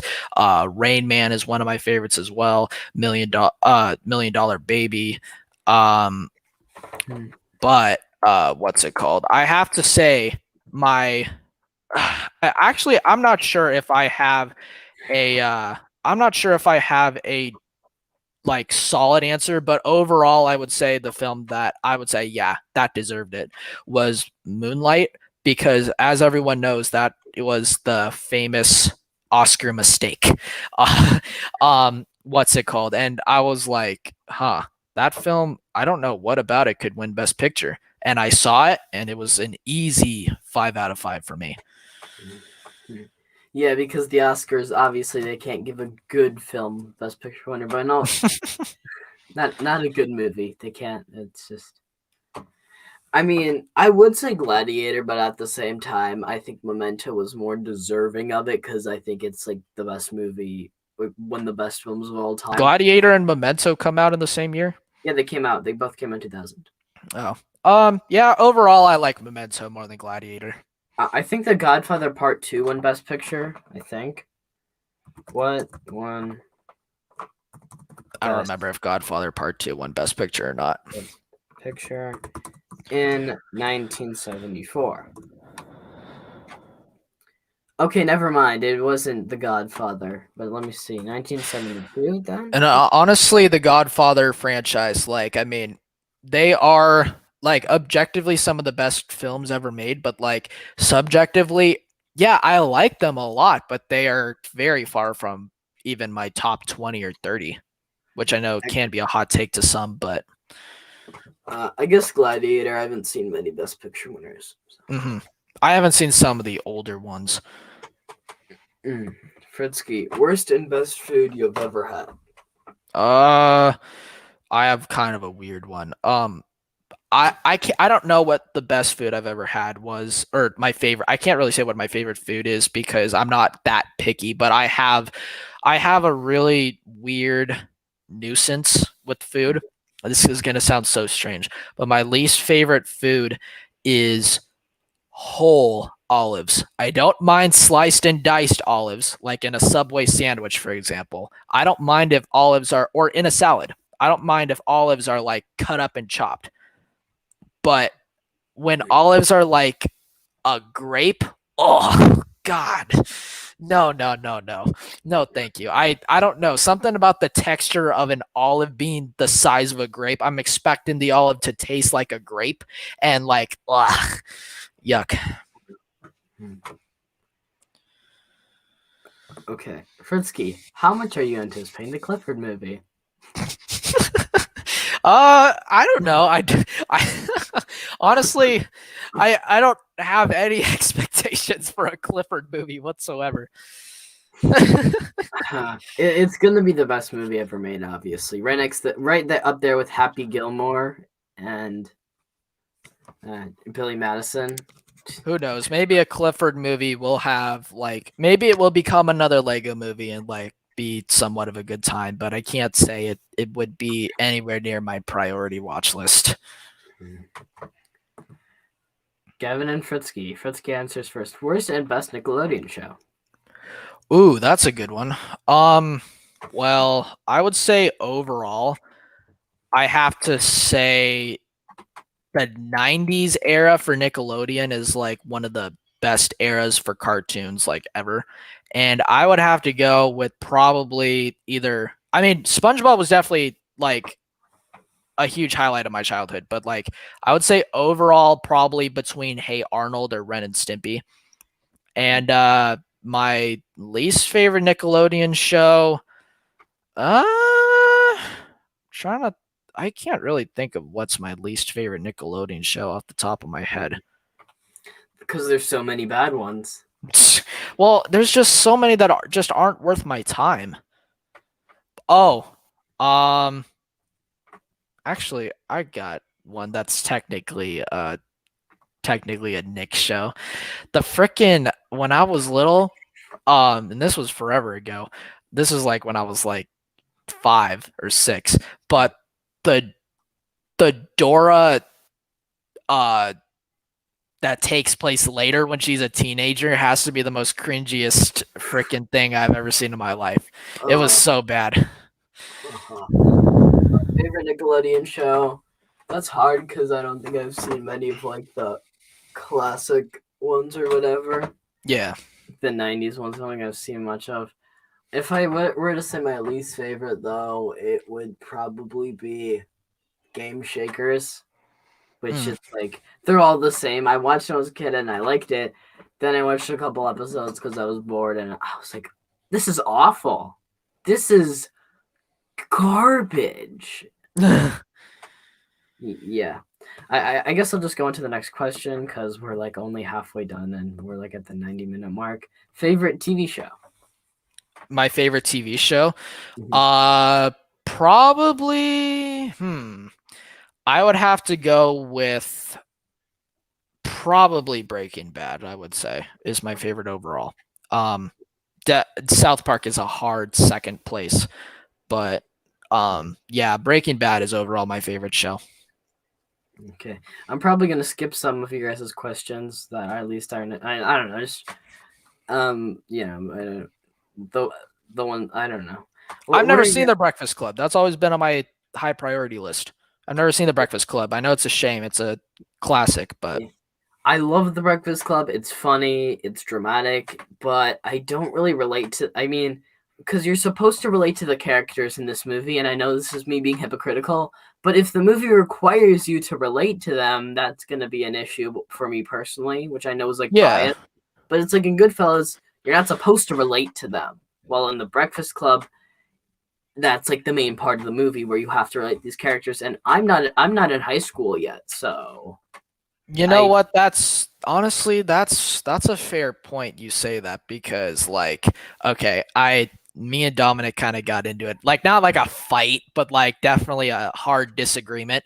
He says that so the reason why he doesn't like Goodfellas, at least one of the big reasons that he didn't like it is cuz he felt like there was no one to root for and if I might be like I'm not sure if I'm saying this directly word for word the right way, but he said a huge reason why he disliked the film, other than thinking it was overrated, was that there's no one to root for. But I'm like, dude, you love Pulp Fiction, Joker, Clockwork Orange, which are all centered around awful people. Like they're in Pulp Fiction, and there is no one to root for. In Clockwork Orange, you feel sympathetic for the character in the middle of the movie, but the first, I'm sure you've heard us talk about the first 40 minutes of Clockwork Orange, Gavin. yeah, It is the most rated R film I've ever seen in my life, and like as much as I love Clockwork Orange, it is a very uncomfortable film to watch for those who are sensitive to that kind of stuff and think that like that topic is a trigger. And Joker, again, there's you can't root for the guy. He's an awful person. Like you feel sympathetic, like the human side of you, but like you can't cheer him on every time like he kills someone. And same thing with Pulp Fiction. There isn't one good guy in that whole film. Everyone in Pulp Fiction they're all awful, awful people. really. Yeah, there isn't one hero in that movie at all. They're all terrible. Every single person in that film does or did something really freaking criminally awful. And even And he says his favorite film is The King of Comedy, his favorite Martin Scorsese movie. and like yeah, and he loves and he really enjoyed Taxi Driver. And it's like all these movies and like I said, Dominic, I love you, man. No homo, but like I I just don't understand where you're coming from, why you love so many movies where there is no one to root for. But that was one of your big complaints about Goodfellas. That just does not make sense to me. I didn't really even think about that, to be honest, but the more you say it, you're right. His favorite protagonist is Alex DeLarge as well.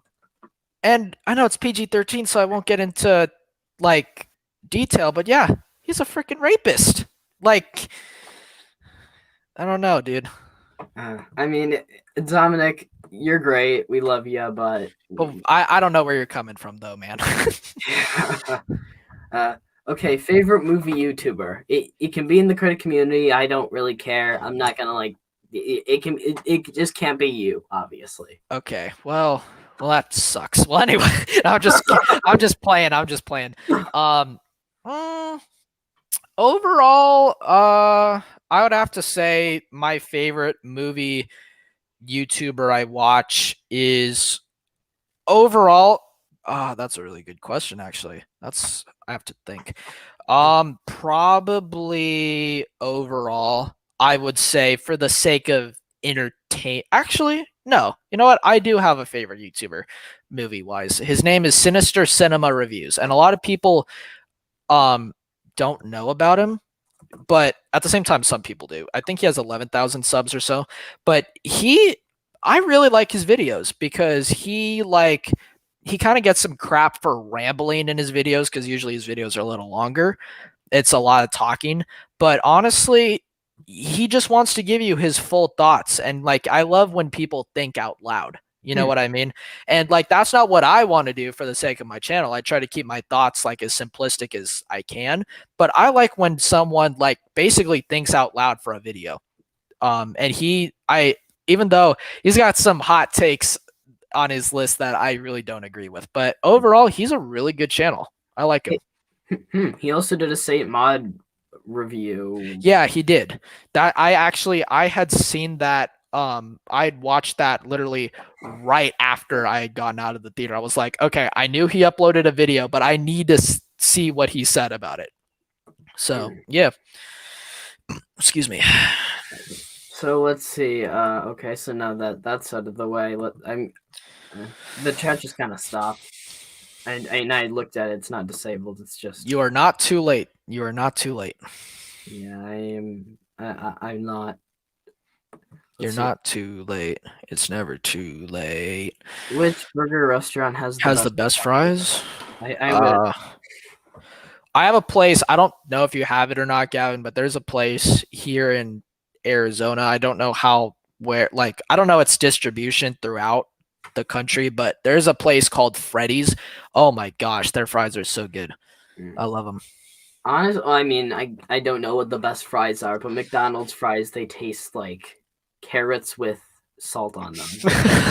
I'm They're guessing that's so- not a. I'm guessing you don't like them. No, I don't. No. It's funny because my mom hates McDonald's, but the one thing she'll eat is the fries. Okay. Favorite genre film?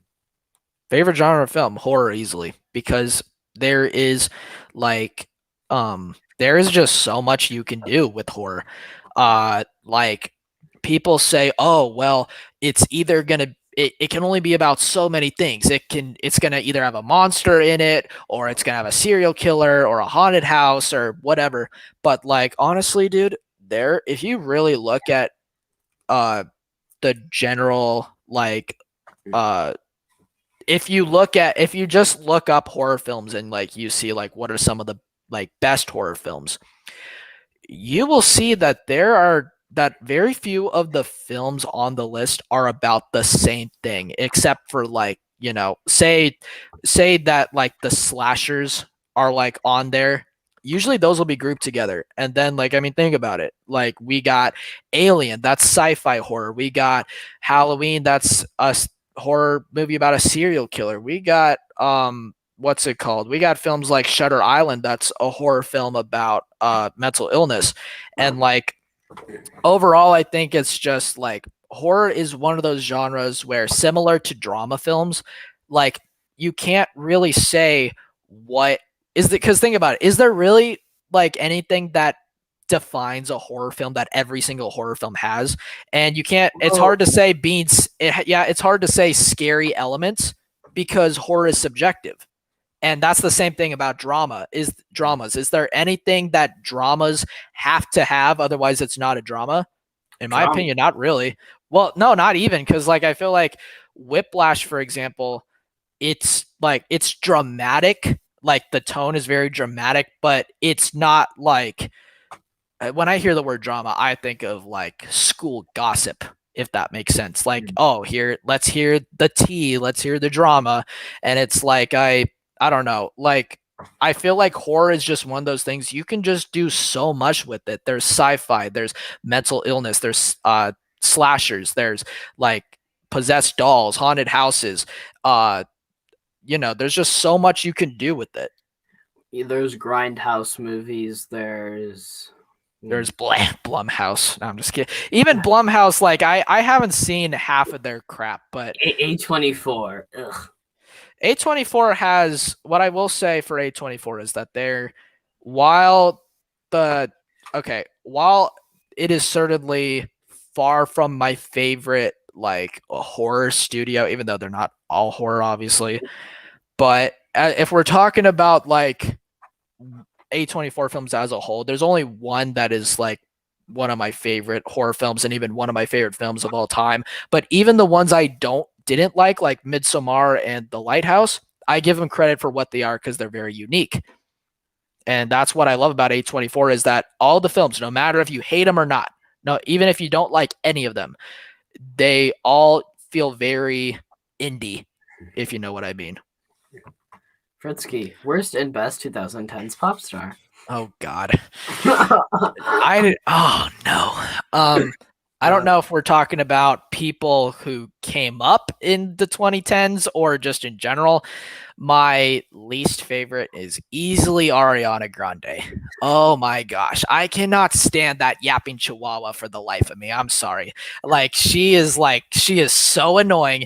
All I hear is here comes a song about heartbreak, and then there's a song about this guy she likes, and then she breaks up with that guy, makes another song about heartbreak, and then there's this new guy, and it's like, okay, lady, either find someone and settle on them, or like don't get with anyone anymore, because honestly I'm getting tired of hearing like, oh, you broke up with this person, oh, you're having like the time of your life with this person, and like it switches on and off, and like I hate it so much. Like she's such a whiny little, she sounds like and even like the way she talks in like interviews and stuff, she just sounds like such a whiny brat too, and I can't stand it. Best 2010s pop star, I don't know how much technically it's hip hop, I suppose, but I have to say, like, even though I don't listen to a lot of like mainstream music, over I don't know how much Post Malone counts, but technically he has a few songs that are considered pop. So I will like kind of I will say more, I would say Post Malone. There he has some songs I would consider more poppy, but I don't have anything to say. I don't listen. I just don't. oh, I don't either, dude. It's On the Way to School. Worst and best Twilight film. Uh, um, Have you honest, actually seen them? yeah, I have. I don't remember what was the worst one. In fact, I don't remember any of them besides the first one. I've seen them all, but I don't remember any of them besides the first one. But I will say that the first one, because I remember it, I would say the best one is the first one, I suppose, but I don't remember that franchise at all. Okay. What are your thoughts on the Back to the Future trilogy? They're all great. The first one's great. The second, I just think they're all very entertaining movies. I don't see them as much more. I don't honestly. I know Shane, but I've only seen the first one. I've never seen two or three, but I will like get them off my watch list though, because here's the thing is like I just have such a different taste of movies I like. And it's like for example, people say, "Oh, you're a film nerd and you've never seen Citizen Kane," and I just saw Citizen Kane last week, or maybe it was earlier than that. I don't remember. But like I finally got it off my watch list, and I was like, the only reason I saw this was because other people like told me that, oh, that is the number one film you've got to get off your watch list. And I finally saw it, and I was like, literally, if no one made a big deal about it, I probably wouldn't have chosen to see it in my spare time. I only saw it for the sake of being a movie nerd that finally can say he saw Citizen Kane. Fritski, worst and best Disney show. Uh, excuse me. My favorite one probably Gravity Falls, and then my least favorite. Shoot. That's a good question. I don't know. It's Disney is not my realm, so or for TV shows. But I do like, I mean, I could say ones that I decently enjoyed. I liked Phineas and Ferb. I liked what's it called? I liked Gravity Falls a lot. That was probably my favorite. And then I liked Ant Farm quite a bit. But like other than that, I don't really like, I can't say I've seen a bad Disney show because I don't watch Disney Channel shows. I haven't seen many, but my favorite is probably Phineas and Ferb, I guess. I don't know what the worst is. So. Yeah. Okay, this is a question that you can and I can't answer at all. Britsky, best and worst A24 film. My least favorite one is Midsommar. Wow. And my favorite, yeah, no, hot take. People are gonna kill me. But my favorite one, I'd say Hereditary overall. But I will say that I've given 5 out of 5 to, I believe, 3 A24 films, and I enjoy most of the ones that I watch. Well, I can't. I've seen two, so I can't say. Yeah. Well, mid 90s is also in my top 10 favorite films of all time. And then Moonlight is also, I think, one of the best films of the 2010s decade. Tough goes on about that movie a lot. Like he talks about it so much, and it's kind Wait, Tough of talks about what? mid 90s. Tough talks about mid 90s? He's mentioned it. I remember him I've mentioning never even heard him talk about it. Really interesting. Yeah, that's like in a good way or a bad way. in a good way. Okay, yeah, that's one of my favorite. It's easily in my top 10. I know so many people are gonna watch it and be like, "Why is this in your top 10?" Like, yeah, it's good, but why do you love it? It's hard to explain. It's just overall a very heartfelt, very warm and sweet coming of age film. And I also love how much of an indie film it feels, especially seeing as how it's directed by Jonah Hill. Like people are like, what the heck? Jonah Hill of all people like directed this? Like what? Yeah, The it guy who doesn't feel voices like a Hal in Megamind directed an A24 movie. yeah, and then of all things, the guy in soup like the one of the main characters in Super Bad. It's like, how does he go from that to this? And it's like, dude, I don't know how else to explain it. It's just I also one thing I also really like is that this isn't really a spoiler because I'm talking about the cinematography, but there's a character in the film who uh wants to be a filmmaker. He's an aspiring filmmaker, one of the kids in the movie, and he follows everyone and films everyone around with his home video camera, a really old style one. And then he what's it called? And the way it feels, the way the movie is shot, and overall the vibe, it really does feel like it could be the whole movie could have just been filmed on a home video camera. Like that really is the way the movie feels. And after a while, you kind of forget about it and just like watch it like a normal movie. But just the cinematography and everything, mid 90s as a whole feels like a home video project. And I really like it. I thought that was really brilliant. I actually asked my dad about it, and I'm not gonna say he said no to the fact I can't watch it, but he said he didn't like it. Like I I asked don't my know what dad, there is to dislike about it. yeah, because I talked to my dad a lot about A20 and films in general because I don't really have much else to talk about him with, and we're films. And I asked him, "Hey, what's your favorite A24 movie?" And he said, "Well, list me some." And then I listed like Under the Silver Lake and Moonlight, blah blah blah. I mentioned mid 90s, and he was like, I don't think I like that one very much. Maybe I'm wrong. Maybe he actually does really like it, but I You know what don't. we should do? We should have. I know you did a little collab video with your dad. You should have like one day. You should have him like come on the show and Yeah. like have like one of us on here as well on stream, and like we can have like a debate. That would be so fun. You should, Oh, that would dude. Do you actually do you really. want to do that? That sounds like fun. I don't know if he'd agree to that, but we'll see.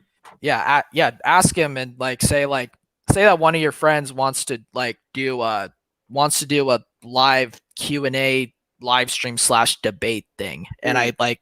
I definitely want to because your dad like definitely has some very strong opinions from that Yeah, one yeah. video. Just don't bring up restrictions at all. And honestly, we Oh probably. no, I'm not. That's none of my business. Yeah. So yeah, if we had like my dad, there's a lot of films that he isn't a fan of. That would be interesting though, to be honest. If Yeah. I could convince him to do that, but. Yeah. No, ask him if he'd be interested because that sounds like a lot of fun. What is your guys' favorite Leica movie? Mine, I think, is either Paranorman or Coraline.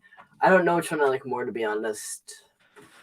Yeah, Coraline for me easily. Coraline is one of the best early 2000 stop motion films and animation films period, as well as arguably um it is also I included that film. Actually, I'm not gonna give away. That's a spoiler for a video, but I what's it called? Coraline is also arguably. I will say this though about it. It is one of, in my opinion, one of the best early 2000s films because I'm gonna be honest, the early 2000s was not a good decade for film.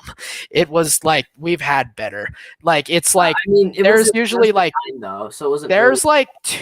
there's like a handful of films that you're like, yeah, those are good movies, like from like every year. And there are definitely like a few films that are amazing, but like But if we're talking about overall, if you really say like look up the best films of 2005, 2006, 2007, it's usually going to be like you probably have seen or heard of the top 10, but everything after that is like okay, it's nothing compared to 2010s or 1990s like or the 1960s where Okay, like there was like there were bangers coming out every 5 seconds. yeah, just give me a second to destroy you. Just I just need a second. I need to look at my top 54 because I think there's a decent amount of them in there. But yeah, I guess we'll continue on. Let's see. Advice for other creators. Advice for like for YouTubers? Yeah, YouTubers. Okay. This is the biggest thing I can say. So, um okay. Overall, I would say that you definitely you're branching as I said at the beginning of this live stream. You're branching out. Actually, I don't think I said this on the live stream. I You said didn't this say when that me and you were talking. we were talking, and Yeah, I said this when me and you were talking before. You're something that I've uh learned is that you're branching out and you're marketing and marketing doesn't necessarily mean money. It just means or have anything to do with money. It just means like the way you expand your channel as far as creating a community goes a long way. And when I say that, I mean so many people are afraid of sharing their channel because I don't know, maybe they don't want to get embarrassed or they want to keep it somewhat of a secret. And like I know I was there at one point where I was like where my parents like were very um where I kind of like when I was younger, I wasn't allowed to make YouTube videos and like I kind of had to keep that a secret. Obviously, my parents know now, and mm, uh, like I mean, I'm almost 18, so it doesn't really matter. But what I will say though is, so when I started out, I shared my channel with everyone I knew. I shared it with my family. I shared it with my friends. I shared it with I purposely what I did is I looked up like movie reviews for example and then have the search date of stuff like uploaded today or this week and find people who were also either really small or were just starting out.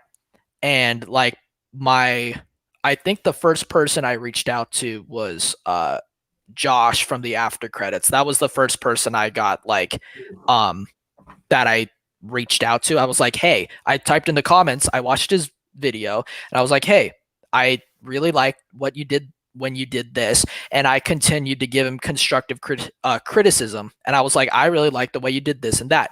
And then finally, a couple videos later, I said, "Well, you know, you earned a sub today." I said, maybe when you get a chance, you could check out my channel and give me some feedback. And I will continue to do the same for you. mm, And he goes, yeah, sure.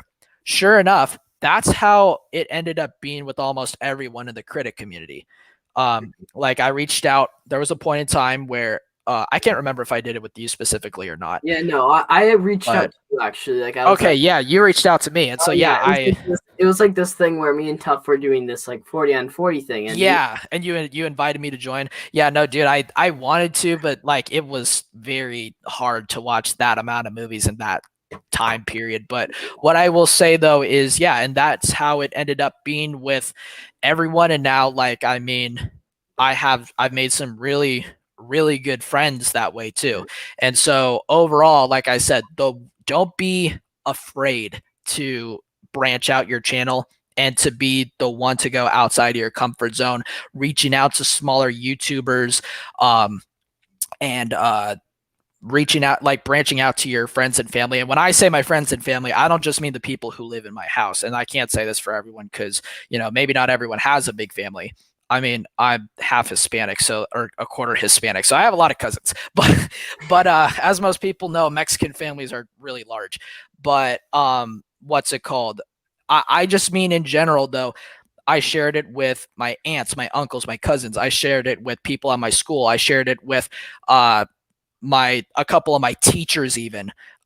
they know I'm kind of a hooligan, so when I cursed in my videos, they didn't care because it wasn't anything they didn't hear before. But um, what's it called? No, yeah, I shared it with my martial arts teacher. My parents like shared it with a lot of people at their gym and at their work. I even had my one of my uncles share it with everybody at his work. And I had this one Blu-ray haul. I privated it now, but I had this one Blu-ray haul where after he did it, it was like one of the biggest growth spurts I've had on my channel yet.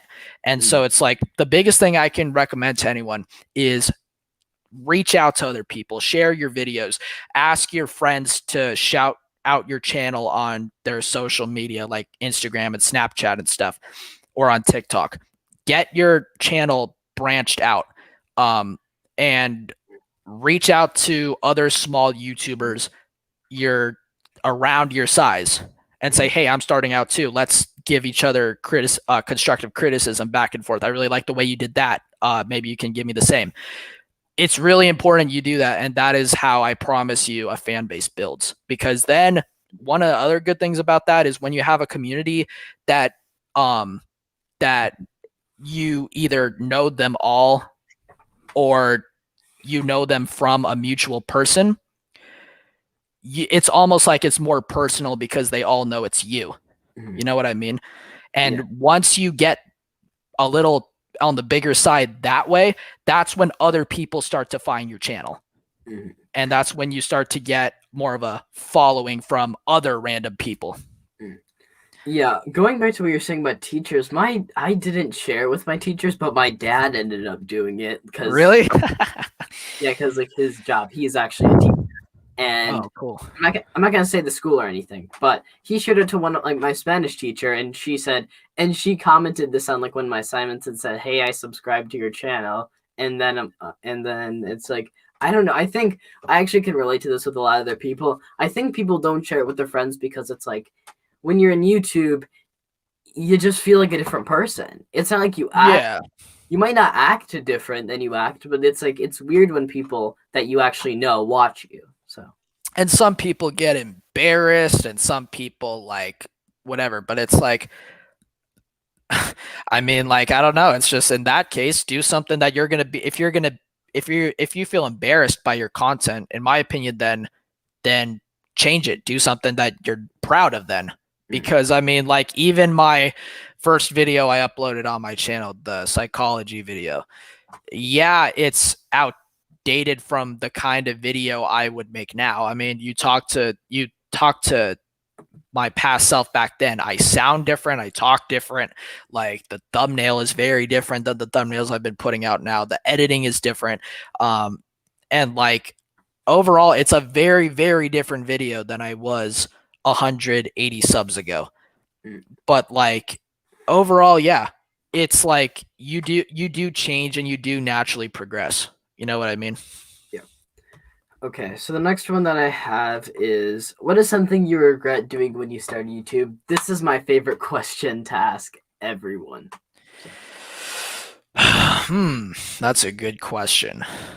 Uh I'm trying to think. I can't uh the biggest thing I regret, that is a tricky question because I don't have a ton of crazy regrets.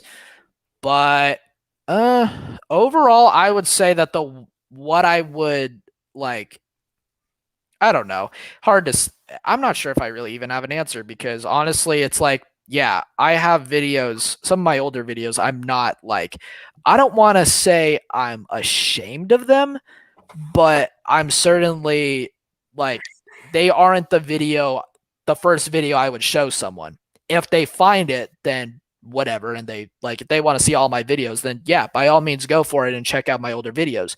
mm, But I'm not going to show someone my psychology video or my birds of prey video as like the video I introduced them to. I'm probably going to show them something I'm a little more proud of, like my horror movie tribute video, or even like my recent videos like my Pixar or my Saint Maud movie review.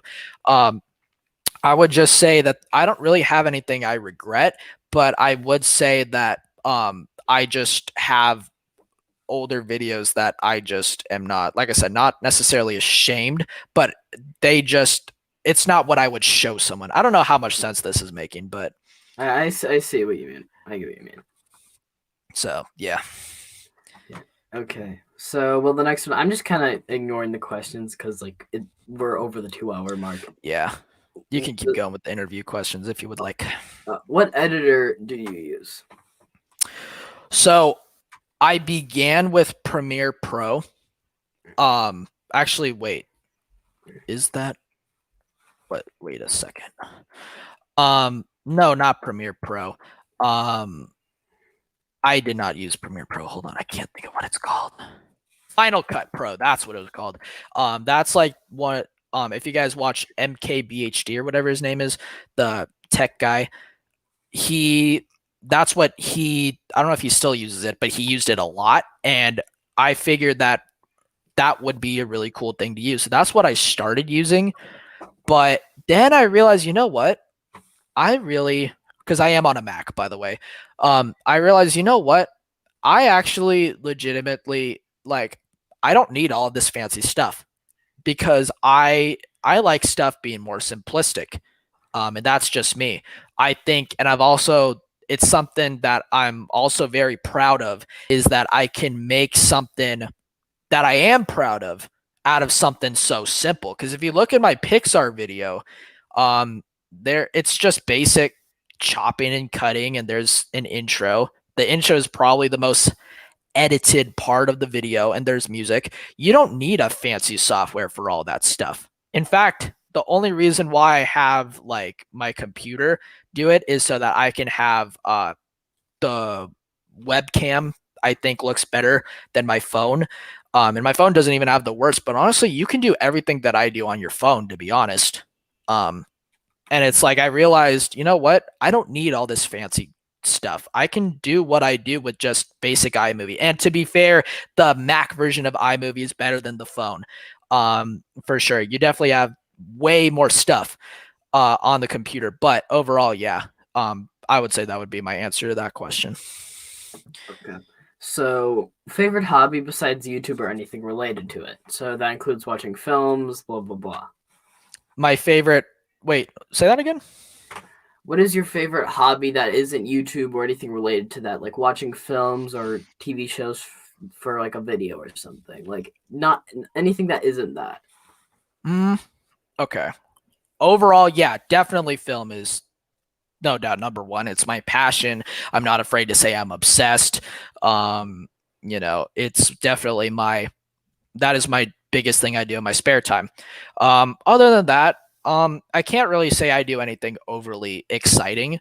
I've been picking up the drums a little bit because my dad was, my dad still is a drummer, but that's what he did do for a living for a while. And, he isn't involved with, he's been in and out of bands so many times that there's been one time where he was with one band that legitimately did make it decently big for what it was. But it's not what he does as a career anymore. And so, but I've slowly been picking up the drums a little bit. In fact, I'll show you guys my dad's kit right there. He has a pretty good setup. And so I've been picking up that a little bit. I work out. I read a little bit here and there. And yeah, that's pretty much my life. And oh yeah, a crap ton of YouTube videos that I watch. Okay. Well, I guess I'll do the last one. Then I'll just catch up on the questions, which there's not very many. Okay. Any future goals for YouTube? Well, overall, I would say I'm not view hungry or subscriber hungry at all. But I mean, my first video. Thanks for the view. That is gonna be. It is gonna be inside joke. No, that's what I said yesterday on that one Q&A. Thanks for the comment display. But anyway, but things we'll put it this way. My first big goal was to get to 50. My next big goal after that was 100 subs, and then somewhere in between, for a view count, my first big thing was to get to 20, and then it got to 50, and then it got to 100, and then after that, everything after, like, I said this to myself: once I get to 100 subscribers, everything after that is just going to be the natural growth and progression of the channel. And to be honest, I like I really did push for 100 heavy, and I won't say that I don't push near as hard anymore, but getting to 200 is something I certainly would like, and I'm almost there. But it's not, it isn't. I won't say though that it's because I'm subscriber hungry. And then as far as view count goes, something else I think would be, again, not a priority, but something I think that would be cool is if my first video got to 1,000 views, because it is almost there. I think it's at 800 something. So we are almost there. And yeah, that's pretty much, I would say, my overall, like, what I would like the next chapter of my channel to go down. Yeah. Since the chat's kind of dead, I guess it's like the perfect time to catch up on it. All Have right. you guys seen The Farewell? I recently watched it and I really liked it. I really like The Farewell. It's a really great, very well done film. It's not like I can explain a ton why it's great. It just kind of is for me. What do you think of it? I haven't seen it. Wait, Gavin, that's an A24 film, right? Yeah, I know. I did. Oh, I thought. Oh, wait. Okay, yeah, I was about to say, Yeah. because for some reason I thought you were saying that, like, you've never seen that you're, like, very foggy on the A24 filmography, and I was like, that's A24, right? I've only seen 2 A24 movies, and I did a review. In fact, I watched this movie after I watched The Hole in the Ground, and I said, finally, my first good A24 movie. Yeah, no, I never even heard of The Hole in the Ground, I'm going to be honest with you. But what the Farewell, I've never seen it, but Colin Williams, who's, I mean, for those of guys who don't know him, he's another YouTuber that I found him decently early on when he was at, like, I think, like, 300 subs or so. I found him really early on, and he's a really good guy. When he made an A24 video, he included The Farewell, and I never even heard of it until he brought it up. And that's a film that I've known about it since then, but I still haven't seen it, so I gotta watch it. Oh, okay. So, yeah, I'm sorry if there's any background noise, but Oh, dude, I don't care. The Farewell is like it was a really great movie. Wow, 4.1 out of 5 overall. That's good. Okay, worst and best Robert Rodriguez movie. That's another thing I'm gonna need the handy dandy internet for. Robert Rodriguez. I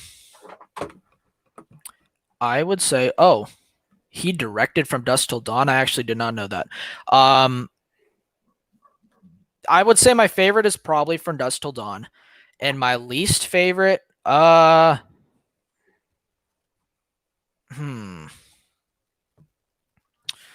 don't know if I have a least favorite, but Spy Kids is like it.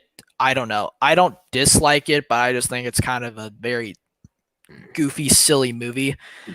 It's easily the definition of an early 2000s kid's childhood, which is exactly like the definition of mine. I grew up with a lot of very, like, I won't say that Spy Kids, I don't think it's an awful movie, but it's definitely very dumb. So it's like, I don't know. That's probably me. But I don't know too much about his filmography, so. Okay, so I guess I'll just, sorry for skipping some of you guys' questions. I'm just trying to get some film related questions. Yeah. Fritski, have you seen the Texas Chainsaw Massacre: The Next Generation? I did a long time ago, but I don't remember it at all. Didn't Tuff say that was his least favorite one? I think so, yeah. He said it somewhere in the chat. The critic community is so inviting. One day you get a comment from somebody asking if you could check out the content, and you're pulled into this. It's really cool. Yeah, it's like an endless cycle, because when I was like, the reason I found this is, like, I watched Sean Chandler's horror podcast. This was when I was a Sean Chandler fanboy, and I found this guy named After Credits on there. I'm like, this guy looks like he has a YouTube channel. Like, I don't know. It's like if you see someone's profile picture and like a name that sounds like it, you can just kind of tell they have a YouTube channel, if you know what I mean. Yeah, yeah. So I clicked on his profile. I'm like, yeah, okay, yeah, he does have a channel. I started checking out his content. I said really embarrassing things that don't deserve to be on here, but yeah, that kind of happened. And then he said thanks for 100 subscribers. He gave shout outs, and I was one of them. I saw, and then I saw he shouted out Honor and Orange, and I looked in the comment section. They were there, and that's kind of how I found them. And then there were just we found so many channels from that, invited so many people. So Yeah. it's very inviting. It's a very, very interactive community. Mhm. No shade against Oliver, but I feel like ever since Oliver came along, like a lot of the Discord has become very much so very memed. But Wait, I um mean, is that a bad thing? no, I'm not saying that's a bad thing. And Oliver's a good dude. Like every time we've talked on voice, like I like his opinions a lot, and he has a pretty overall good taste in film. But like but he definitely has a very raunchy set of humor, and ever since he came along, I feel like the Discord server has just been like full of freaking memes and stuff.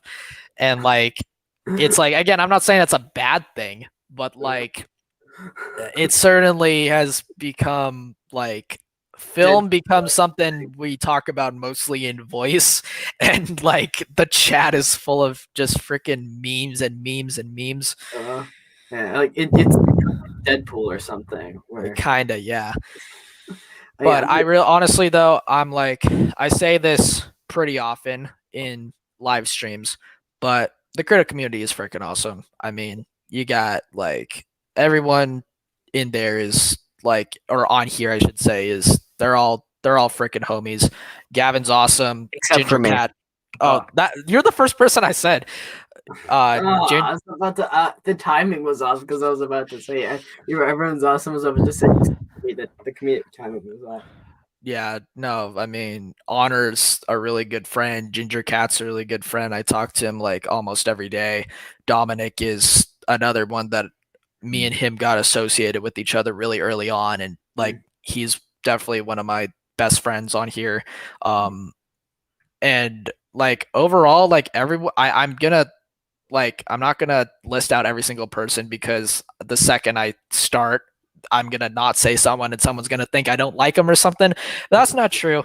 Um, I legitimately do like everybody on here. There's only been one time where I actually got into like an argument with somebody, and it wasn't even really an argument. It wasn't even really an argument. It was like he got mad at me, and I'm just like, dude, I'm just sitting here eating corn dogs. Like I don't like, you know.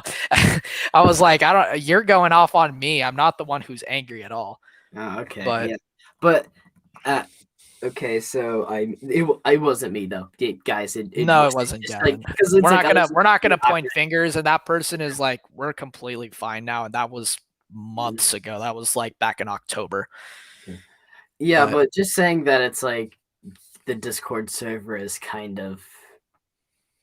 I don't know how else to say it. I But do like everyone in the Discord server except for me, obviously. But oh shush, give yourself some self love. Fritski, best and worst video game. I Oh, don't. that's a good question. Well no, you play Xbox or did play Xbox, Gavin. I did, but it's like I don't know. I don't know what I'm I not think the worst one is.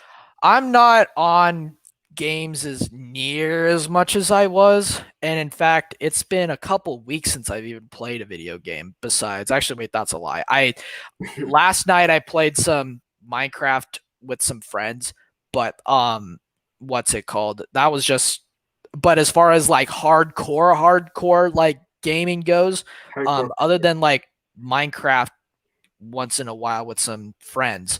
Mm, I haven't been playing a lot, but my favorite video game, um, overall, I have to say probably is Red Dead Redemption 1 will always be my favorite video game. And I mean, I could list so many that I like, but yeah, Red Dead Redemption 1 is probably my favorite video game ever made. It's still to this day is a very playable game, even though 2 is like improved quite a bit on the first game. The uh a really freaking phenomenal story. One of the best stories in a video game ever. Really, the action is freaking awesome. The weapon variety is awesome. Uh, and I love how interactive the game is as well. Like when you walk around the towns with people and stuff. And yes, I know it's outdated, and GTA and Red Dead 2 updated all that. But like for the time, Red Dead 1 was an amazing game. And it still is, I would say, one of the best Rockstar games, hands down. I guess my favorite one would probably be, I don't play as many like mainstream games as I used to. I guess Rocket League. That's like all I can think about at this point. My least Yeah. favorite is probably Fortnite. It's Fortnite isn't even my least favorite. I just think it's cringe. But honestly at this point it's just dead. There's nothing fun in it anymore. If I will only play it if I'm really bored. Like really bored. I'm trying to think what is a game my least favorite game. Do I even have a least favorite game? Uh I will say okay, this isn't one specific game, but overall I would say a game that I've had a bad time with is honestly I'm a huge fan of the Resident Evil franchise, and when I'm switching from an Xbox One to a PS5 sometime in this upcoming year. Don't kill me, people. Um, but I Traitor. over but over but overall, like I can't. Resident Evil 8 is one of my most anticipated games for next gen, just because it's one of my favorite franchises. But while Resident Evil has the one of the best storylines ever in a video game, the earlier games, I'm sorry, are just so hard for like a kid who didn't grow up in that time to play now, because it just feels clunky. The fixed camera angles are hard to deal with, and people say, "Oh, it's a challenge," but it's like, dude, this is if you called like just getting frustrated a challenge and like a fun challenge of that's just called a waste of time. I'm sorry, but anyway. Yeah, okay. So those are it for the questions. Fritski's channel's in the link in the description. I linked all my social medias for some reason, but Fritski will probably have his social medias linked on his channel somewhere. But Yeah, yeah, I do. I have my Instagram and my letterbox on every video. So yeah. So we'll see you guys in the next one. I mean, I'll peace see you out. guys in the next one. I mean, it's not like this is a podcast or anything, but yeah, bye. Peace out.